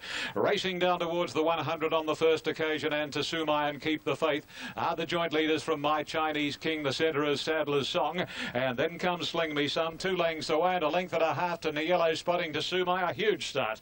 Into the back of the course they run, approaching the 1,000 marker, and Tsumai 3/4 of a length on Keep the Faith under a throttle hold by Patrick Payne. My Chinese King third, then Sadler's Song. They've gone more than halfway. About 4 lengths, Sling Me Some on the inside of Kuzi, a length and a half. Dancing Daggers, Timberina keeping it company, and then Deputy to here on the inside of El Jamil, and the yellow still another 2 lengths away. It's Tsumai out of the back straight, leading the Canterbury Guineas field, a length and a half. Keep the Faith. On the fences, My Chinese King 600 ahead of them. Then Sadler's Song, Sling Me Some, Kuzi, Timberina pushed hard. Here comes Beedman making his run on the yellow, followed by Dancing Daggers, El Jamil, and Deputy to here has dropped out last. They pack up down past the 350, bringing them around the Canterbury home corner. Tsumai taken on by Keep the Faith, a length and a half. Niello, who's coming right down the outside with a sweeping run at the 200 marker, and Niello raced away 2 lengths. Timberina, forget about Keep the Faith, but this is a win and a half. It's Niello a mile in front, second posse Timberina, then Dancing Daggers, but Niello blitzes them. Niello from Timberina, Dancing Daggers, Keep the Faith. And then Sadler's Song, Kuzi, followed home by My Chinese King. And then Tsumai, Deputy to here, El Jamil, Sling Me Some last. And what a week for the family. Lonhro winning the Australian Cup on Monday. And little brother Niello comes out on Saturday night at Canterbury Park to take out the Group 1 Canterbury Guineas. What a wonderful thrill for Woodlands. 4 was number 3, and that was Keep the Faith. Well, Darren was smoking his pipe back at the tail of the field and they were going so hard, and by golly, you wanted to have something on him a long way out, didn't you? Even though he was running last. That was something to behold. Mind a little bit about Niello, but I'm sure he'll elaborate on that later. And in saying that, good morning to Richard Freeman. In fairness to you, though, you did change your mind about Niello a few weeks back. 8 times. No, he was still sacked, but I was nervous, yeah, and now I've had to swallow humble pie because he's obviously got a lot more ability than I thought he had. I thought he was a fake, but he's not.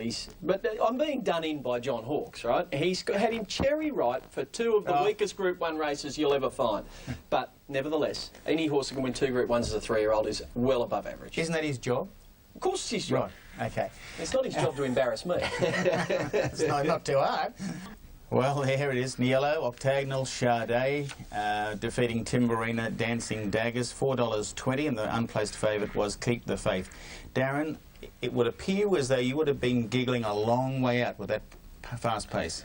Yeah, they went pretty hard. It actually surprised me a little bit how fast they went, but yeah, it was a nice win. You know, he's a nice horse, and he's just progressed nicely, the horse. we were talking earlier that the margin was a little flattered by the pace of the race, because he ran about the same last 400 in split time as most of the other winners on the night. So he didn't go any quicker than any other horse. The others were clearly tiring. And Keep the Faith, well, I thought he was a superstar, but he's got to improve. He just... I said in the paper this morning, I thought he looked like an expensive handicapper last night. Rich, they went 2.5 seconds quicker in the early sectional than they did in the Parramatta Cup. I mean, that's suicide. I mean, you know, Darren must have been laughing. He must be laughing at how poor they were riding, the two leaders. I mean... what's that equate to then? 2.5 seconds. It's about, well, 6 seconds. So 6 lengths to a second, basically. Gee. So, yeah, it's a good 15 to 16 lengths. Darren, was it a case of the speed, or in fact the case of the up in distance that was the thing that flattered Niello? Probably a combination of both, I think. Do you think, you've seen Keep the Faith race in Melbourne, do you think Niello is genuinely that much better than Keep the Faith? Last night he was. Do you think genuinely he is? That's a good question. Look, Alfie, you're barking up the wrong tree. That's a good question. If you're trying to defend the Victorians, they came up here. They got smacked last night by Niello. I mean, what are you going to say? Is he going to turn the tables on him in the derby? It wouldn't surprise me. I tell you what, you couldn't get a worse ride than that last night. Tony McAvoy this morning was asking himself a question about Keep the Faith. He asked, can he stay? Because he ran and won in near record time over 1,600 metres, then faded at the end of 1,900 metres. He is going to give him another chance in probably the Tulloch or the Rosehill Guineas under daylight conditions. He doesn't handle a Sydney nightlife like many of the panellists. And I tell you what, he didn't handle many corners either. Oh, yes, he didn't handle this, he didn't handle that. He actually never settled much in the race either, which would be a worry for a derby trip, Alfie. Oh, yeah, but he was urged out of the gates in the first 150 yards too, Richard. All right, well, you stick with him. Timberita was the only filly in the field. She's going to Kembla Grange for the Keith Nolan race there. We'll dodge the Colts and Geldings for her next start. It wasn't a bad run either, was it?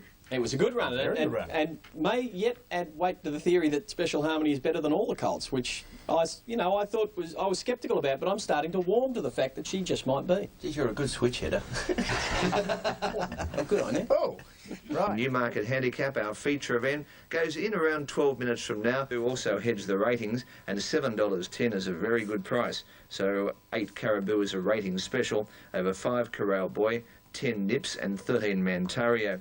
8 a special over 5, 10 and 13. Main ones here, 2 Platinum Scissors, 19, 3 Fiery Ventures, 70. He's a hard-working jockey, one of the best in the business, and he was successful with Bold Flush over 12. Second to Stard, a dead heat third between, or number 5 rather, getting third mark. Mantario coming forward now. Racing in the Newmarket, a magnificent Dispatch, and Fuadi, one of the best to break the line. Caribou and Fiamma Rosa got away well and not far away in the early stages. Brit's Best, followed closely then by Oakfield King, and going around this corner on the roughy, Oakfield King the leader narrowly from Caribou. 2 lengths away, third is Nips, followed by Fiamma Rosa, a length Fuadi. Then Fiery Venture on the inside, 1.5 to Mantario, and then Platinum Scissors on the inside of Brit's Best. Further away near the rails is Corral Boy, followed by Amex Silent Impact, 2 lengths to Portland Singer, and Jeremiah on the inside as last as they come to the corner. 500 ahead of them here in the grey. Caribou is just the leader from Oakfield King. In third position and pulling around the heels of the 2 leaders is Nips. Fiamma Rosa hugging the fence. Fiery Venture looking for the way through. Platinum Scissors being called upon, and Mantario's coming very quickly. They race down past the 250 and Caribou hits the front. Mantario's second, Platinum Scissors between them third, and then Corral Boy and Brit's Best. Mantario and Platinum Scissors have drawn clear from Corral Boy. Platinum Scissors on the inside is doing better than Mantario, and Platinum Scissors wins the Newmarket from Mantario. Corral Boy or Jeremiah for third, then Caribou, Brit's Best, Fiery Venture, followed by Fuadi, and then Amex. Further off, Portland Singer, and then Nips, followed by Silent Impact for Yamarosa, and Oakfield King was last. So divvies, the winner Platinum Scissors, $20.50 and $5.30. Number 13 Mantario, $2.80. Number 5 Corral Boy paid $3.20. The house, Platinum Scissors, returning to the winners list with Glenn Voss aboard. But, of course, it had to survive a protest, a very interesting protest too, particularly on the home turn there, Ron. Look, going past the post, I thought upheld for sure that protest. It was a very controversial decision, and there was a lot of talk about it at Rosehill Gardens yesterday. A little bit 50-50, but I was convinced it would have been upheld, but the stewards are always right. In the old betting days on protest, the bookies, I'm a bookmaker, and if you were allowed to bet on protest, I'd have been betting 4-1 on being upheld. You'd be running around trying to back the second horse everywhere. Yeah, it was a staggering decision. All right, we better move on now to more important. Moody Valley's in 16. Special Harmony, top rater. Deep in the Woods, Demerger and Sunar, 1, 3, 2 and 4. Running through the figures there. It's a one-horse race. According to punters, $1. Treble on board today. She's showing $1 and $1.10. Bookmakers betting a little bit better. Brett has been on this long odds-on favourite, Special Harmony. They're away, and Demerger missed the start by about 2. Special Harmony jumped all right. Escarpment going for the lead early.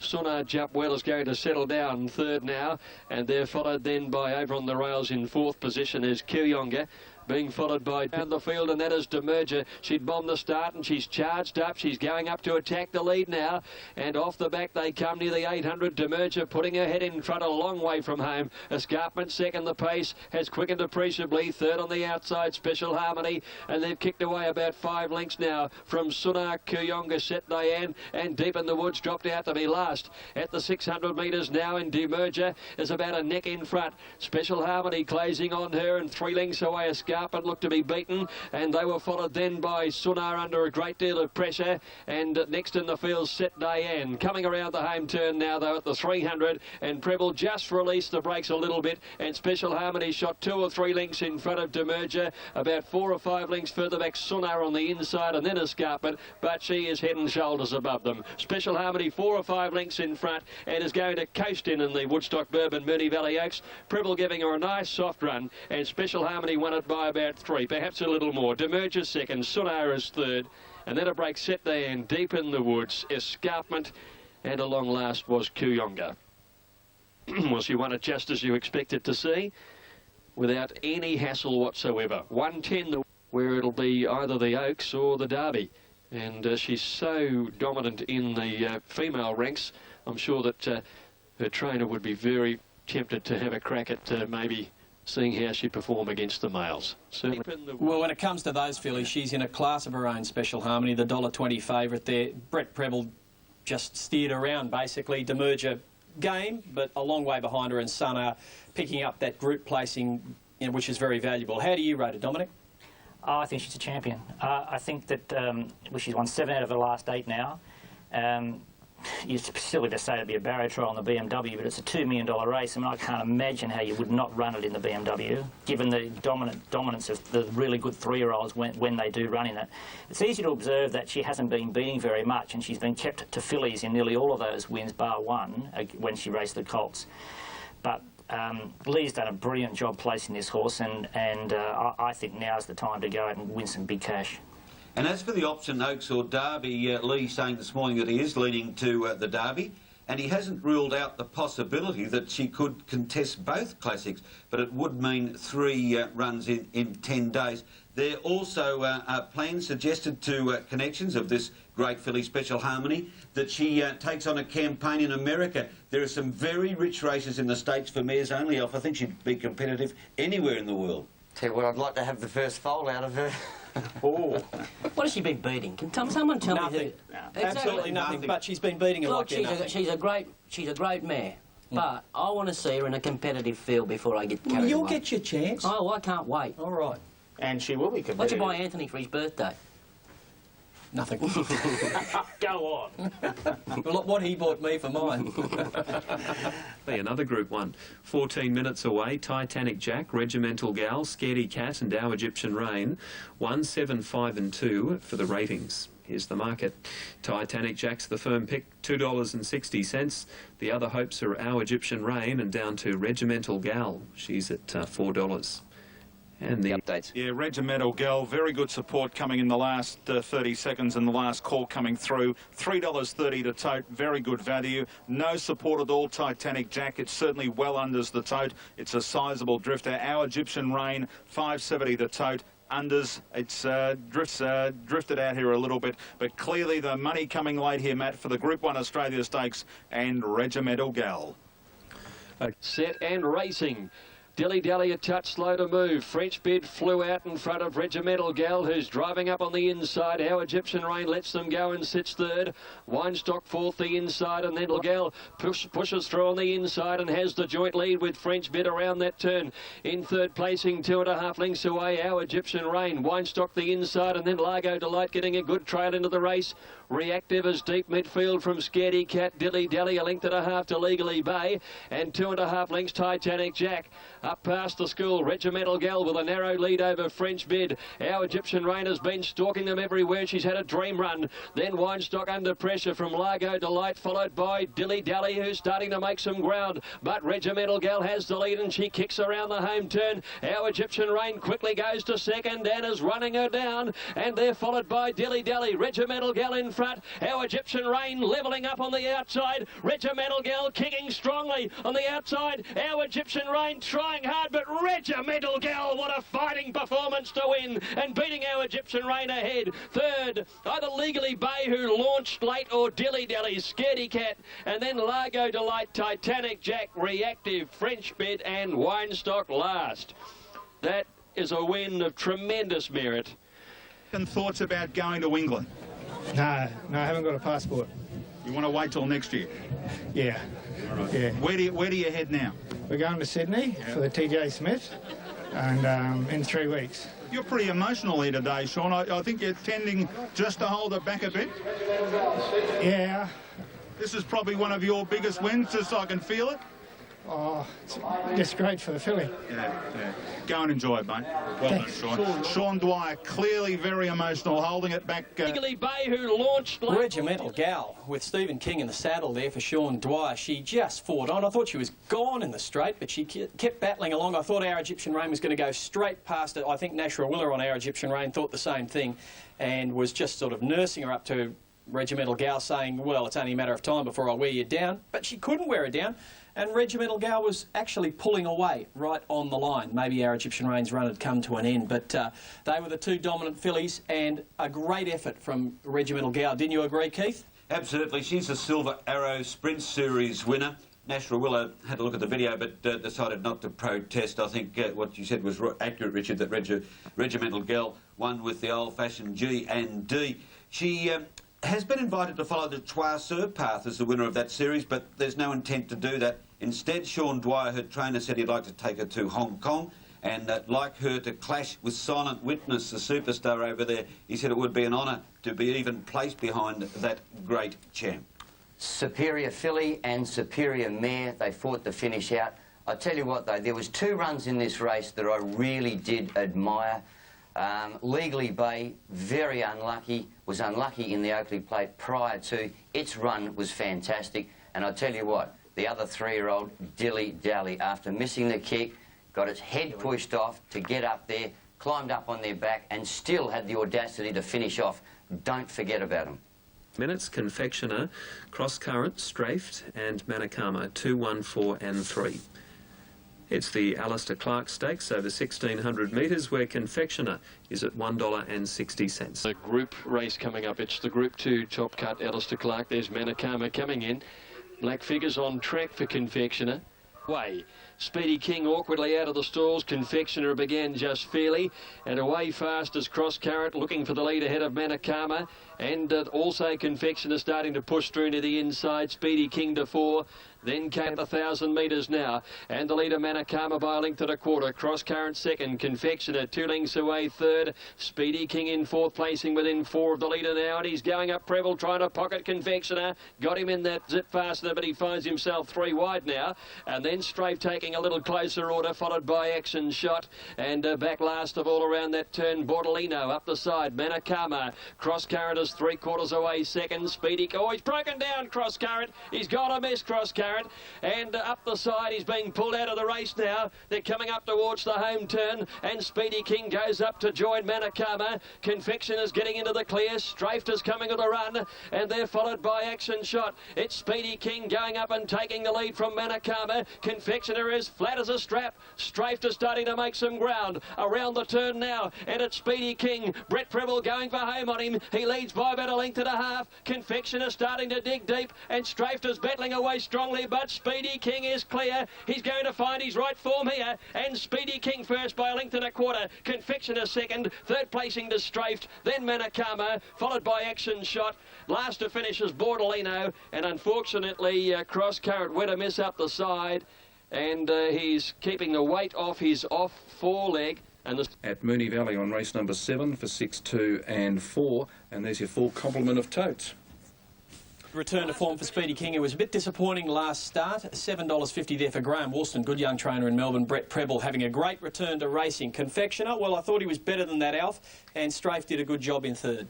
Yeah, I think it's, you know, very important to accept the fact that Strafed was actually annoying Confectioner for most of the race. You saw earlier where Nash Willer actually lifted his arm right up to give him a crack right on the butt of the tail to try and, you know, motivate a little bit of interest. Look, it was his first attempt at Moonee Valley. I'm prepared to give him another opportunity. Given the fact that Speedy King, you had to really forget his last start where they say he locked his jaw, he pulled up sore. I tell you what, the run was still a little bit average, but we did know he was the proven Moonee Valley horse. But I'm not going to give up on Confectioner yet. Straff, well, it battled away fairly. Confectioner will be better on a bigger track. Speedy King looked like a superstar when he won at Moonee Valley at the night meeting. There was a farrier mishap. And I'll tell you what. Rosehill, first race coming up in 13 minutes' time. Not a single doubt. Dane Shadow, Charge Forward and Samboy, 1, 3, 2 and 4. The first race in Sydney is the Group 2 Todman Stakes for the 2-year-old colts and geldings over 1,200 and odds at $3. They're all set for the first race at Rosehill. They're about to jump in the Group 2 Todman Stakes, and they're off. They're racing at Rosehill. We can't bring you live vision from Rosehill today, as the Sydney Turf Club have not renewed their broadcast rights with Sky. Should you have any... Forward, not a single doubt, bailed away at the moment. Dane Shadow on his outside. Come in Spanner, Samboy and 2 lengths to Cezanne. In the straight, they're approaching the 300, and Beatman left. Charge Forward, have his head, and Charge Forward did just that. He put 2 lengths, not a single doubt. Who's under the whip, followed then by Dane Shadow, Samboy and Come In Spanner. But Charge Forward's in full flight, and they're not a hope in Hades of getting him. Dane Shadow, Samboy for the minors, but Charge Forward. Brilliant effort to take out the Todman. Dane Shadow second, Samboy third, fourth not a single. The first 4 dividend, $82.90. On race 1 from Rosehill. It's 2, 3. Yep, Charge Forward. John O'Shea, Darren Beedman aboard ahead of Dane Shadow and Samboy. Ron, the short-priced favourite, not a single doubt. Look, I think they're in big trouble. That's not the run you want to see coming into a golden slipper from one of the favourites. I know he got a little bit tight early in the race, but the last 100 metres was pretty ordinary to my eye. He sweated up. Maybe there's talk of a set of blinkers going on him, but that's really clutching at straws to my eye. He's a quality colt, the winner. Definitely had made significant improvement from one run to the next. Certainly confirmed the fillies form from Warwick Farm, where Crimson Rain won. Look, the other horse, Dane Shadow, may be all too soon for him, but I'm sure he's got untapped potential. But take nothing away from the winner here, he's a beauty. Graham Rogerson reporting this morning that not a single doubt was knocked about badly during the race. He's going to work with blinkers this week, but I think he's missed the boat, Elf. Oh, totally agree. Take nothing away from the winner. The thing about it, at least it has got the right style of racing for a slipper. Well, this is a thoughts on that. Well, Dane Shadow ran about a lot. It got bumped at the top of the straight but with not a single doubt, and ran about very much in the straight. There's not 2 lengths between Charge Forward and Dane Shadow. I think Dane Shadow's got a great future, but I don't know whether he's up to winning the Golden Slipper at this stage. Right.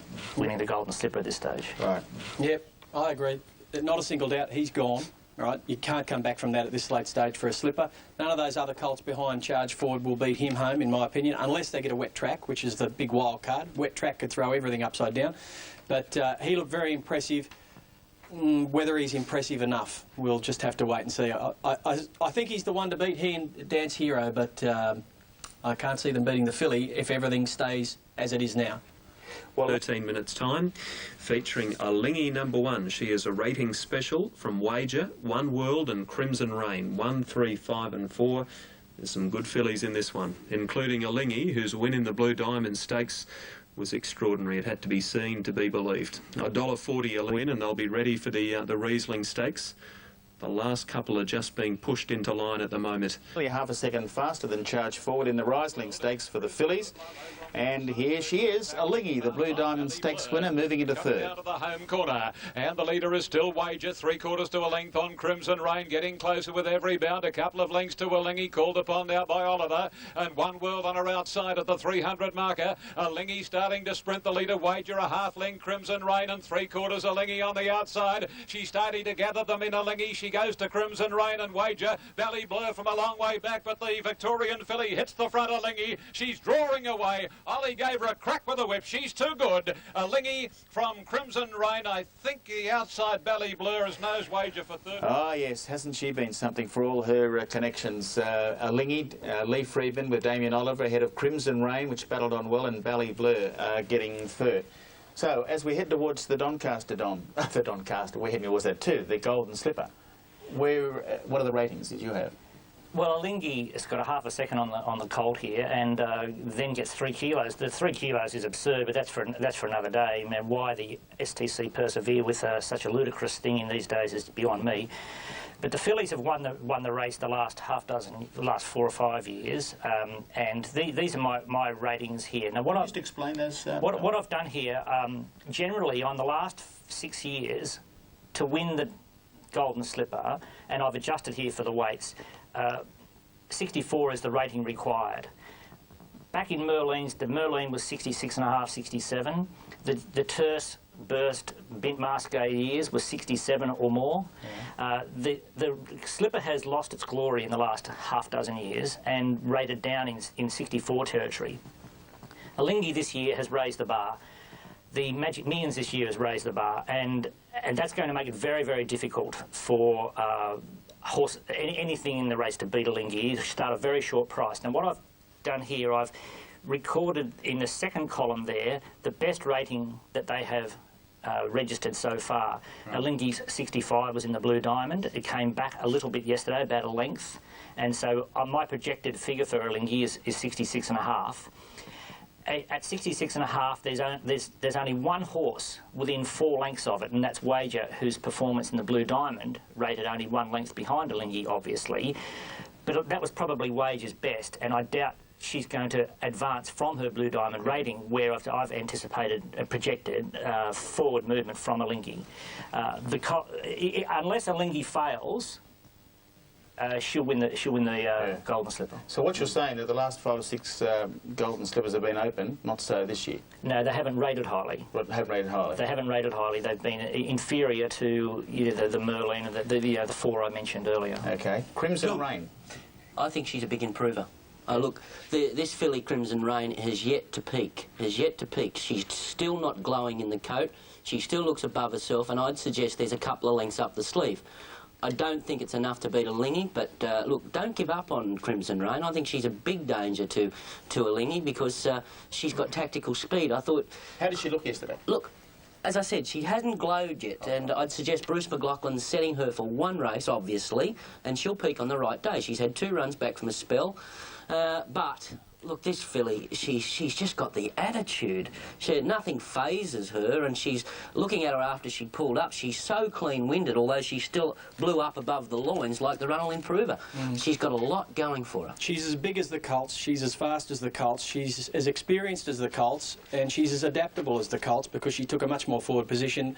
They've got to give her 3 kilos. Unless it rains or she draws an absolute horror gate, which for her would be gate 1, I think so too. Or the extreme outside, then I think she beats them too. But 2 weeks, a lot can happen, and a lot of water's got to go under the bridge. Big statement from your brother Lee this morning, Richard. He said the only danger to a Lingy is Dance Hero. The reason that Dance Hero is the only 2-year-old to have broken 1.9, and he believes the winner of the Golden Slipper must break 1.9.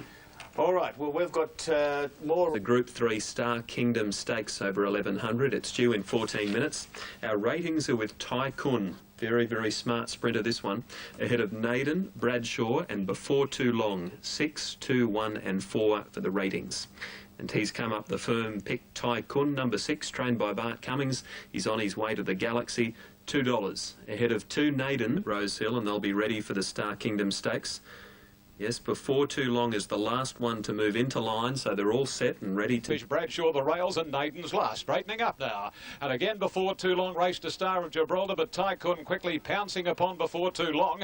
A couple of lengths to Shags, Naden starting to warm up, and then Bradshaw. Tycoon dashes clear. Inside the 200, Tycoon put 2 lengths, Naden Before Too Long. Bradshaw's getting home well nearer to the inside from Shags. He had a sustained look on the leader, Tycoon, but he's going to blitz them. And to the line goes Tycoon. Most impressive to beat Bradshaw and Naden, followed home by... Brilliantly, Tycoon.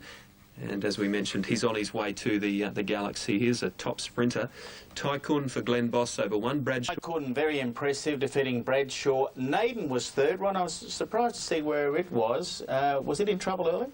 Look, I was very surprised where he was. I thought he'd be right on Tycoon's outside, 1 out, 1 back, but having another look at it, he did get a little squeeze at the start and put him out of the race early, but take nothing away from this winner. He's a very, very good sprinter. He's got 50 kilos, I think, in the Galaxy. He may get a kilo penalty after winning that race.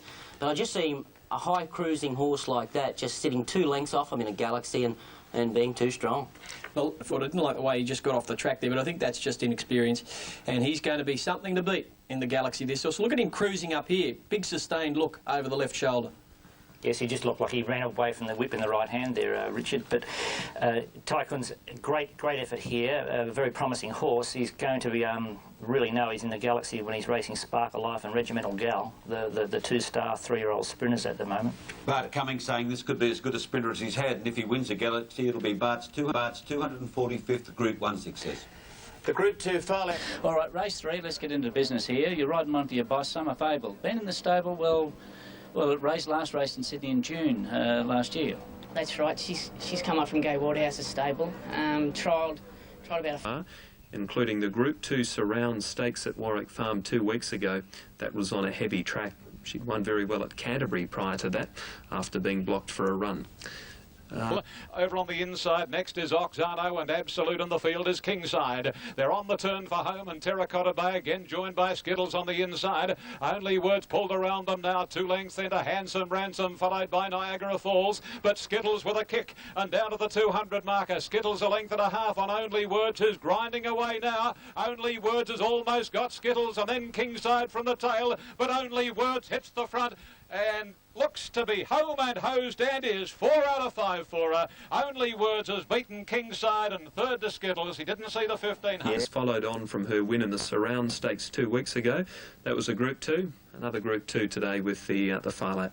She is a very good filly.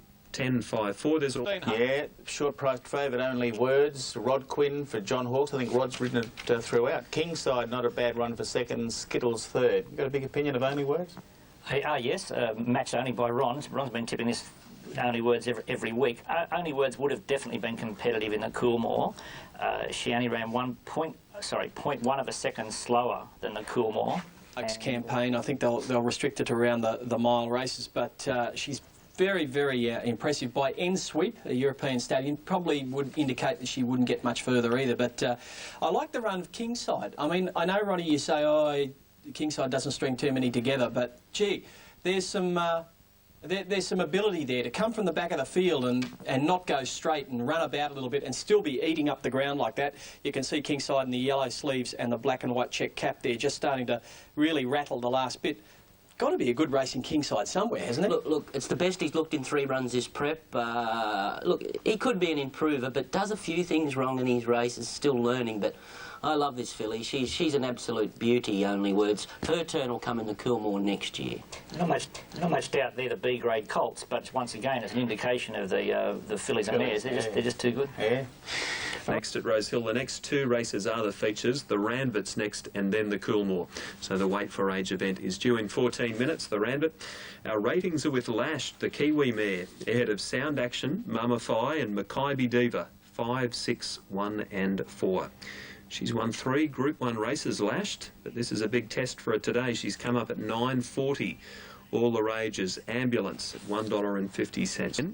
First up second to Exceed and Excel, then fourth in the Apollo behind Private Steer, and a game second in the Group 1 Chipping Norton behind Starcraft last start. So he's out to black figures now, $2.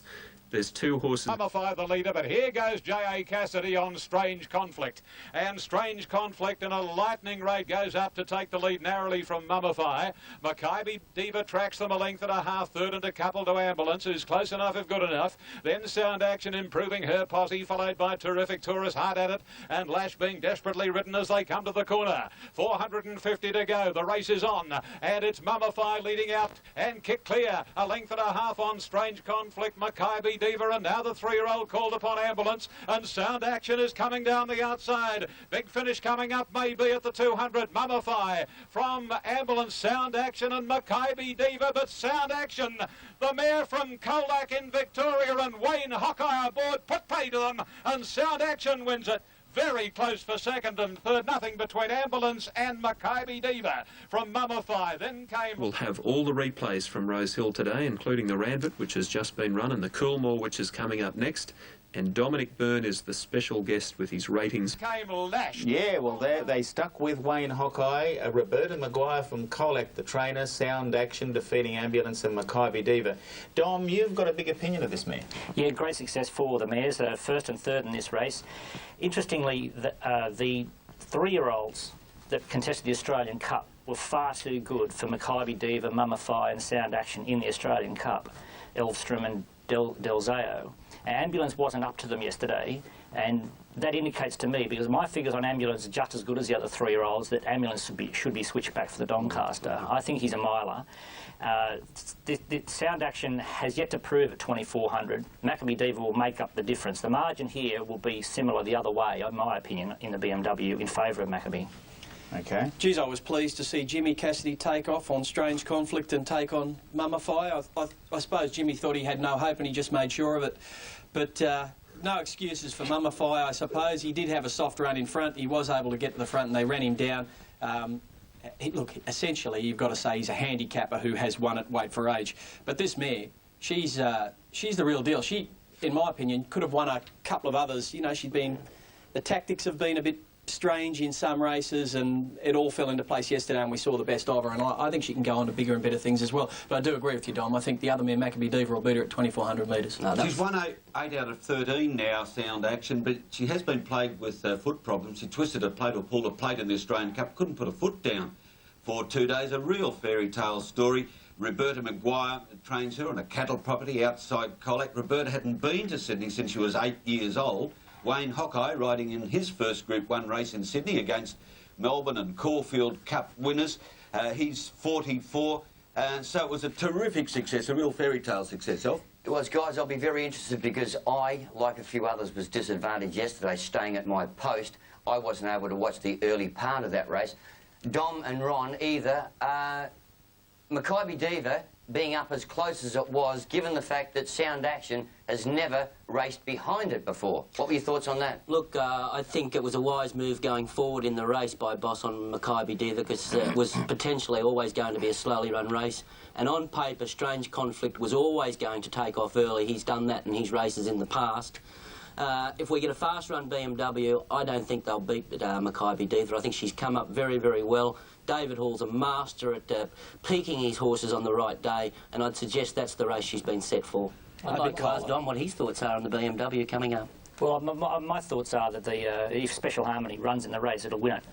I think the 3-year-olds are very, very hard to beat in the race. Mackay Diva was an experiment gone wrong. It was not the day to go up and sit third. I agree that there was no speed on paper, but Mackay should have been back with Sound Action and fighting the race out. I think they cost themselves a big race. All right. And of course, yesterday was Ladies' Day, and the STC website, Graham, says there'll be loads of girly giveaways. Well, the girls are dominating on the track, and I'd suggest the STC website leave that there because they're going to win everything over the next few weeks. Alingi has got a half a second on any of the colts.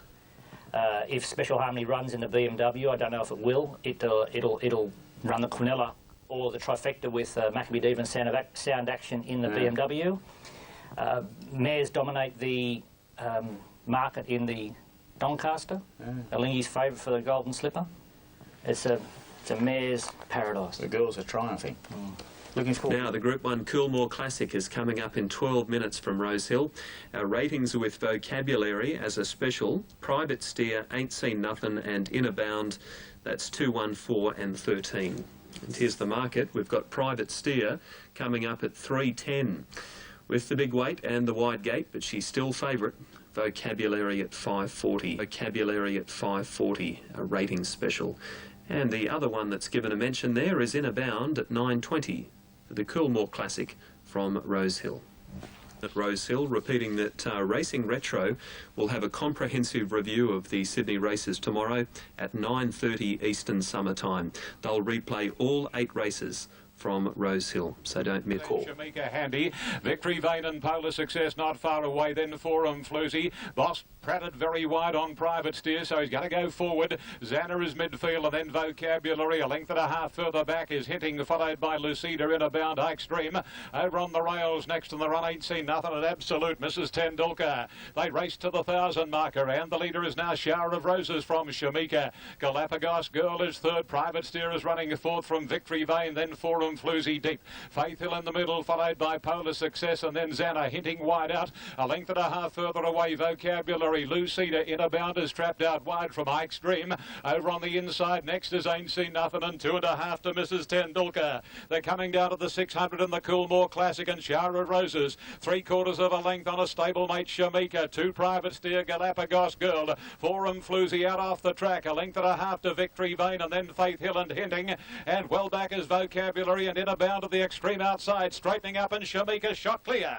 And at the 300 marker now, Shamika from Shower of Roses. Vocabulary's got up on the inside. Private Steer goes after Shamika, then Forum Floozy, Galapagos Girl and Xana. It's Shamika in front, 100 to go. Private Steer is battling on tenaciously, but Shamika in front of Private Steer, and Shamika wins the Classic from Private Steer. Forum Floozy close up in a photo with, on the inside, Lucida. Shower of Roses not far away with Xana.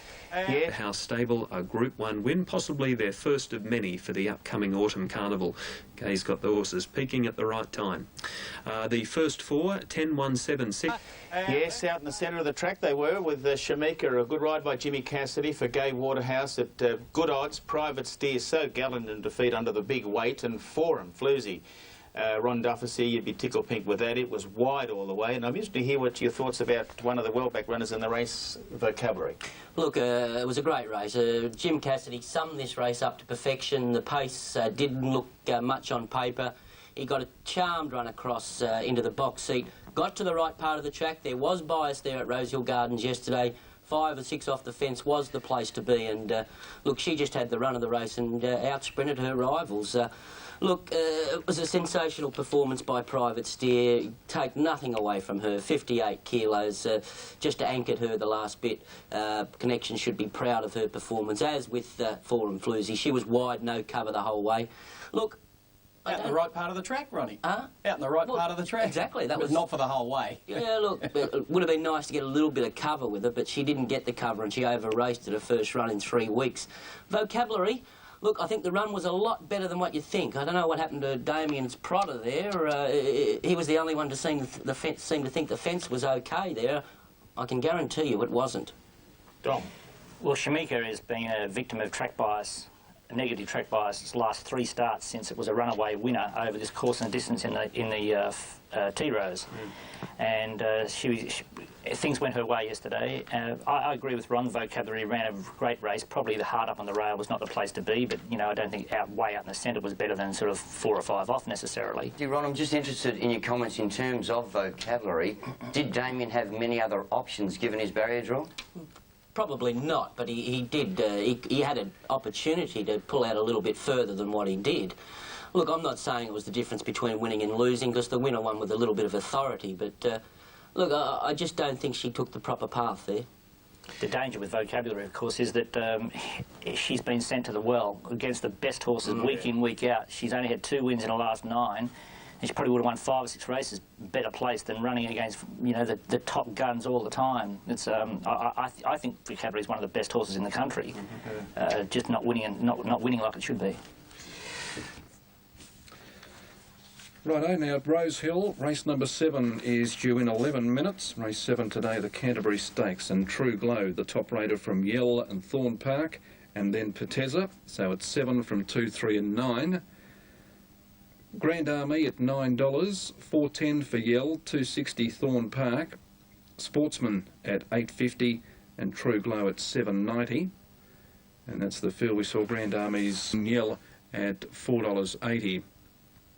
We're about 40 seconds or thereabouts from a jump. What are their chances to run it down?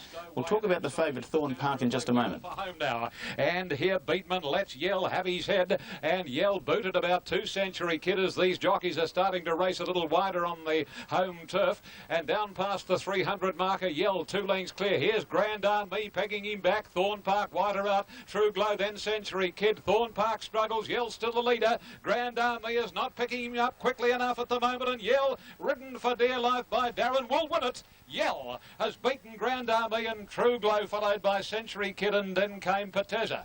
Kid and then Grand Army looked a big chance of running him down at about the 200, but his run ended about 50 metres off the line, and Yell for Darren Beatman.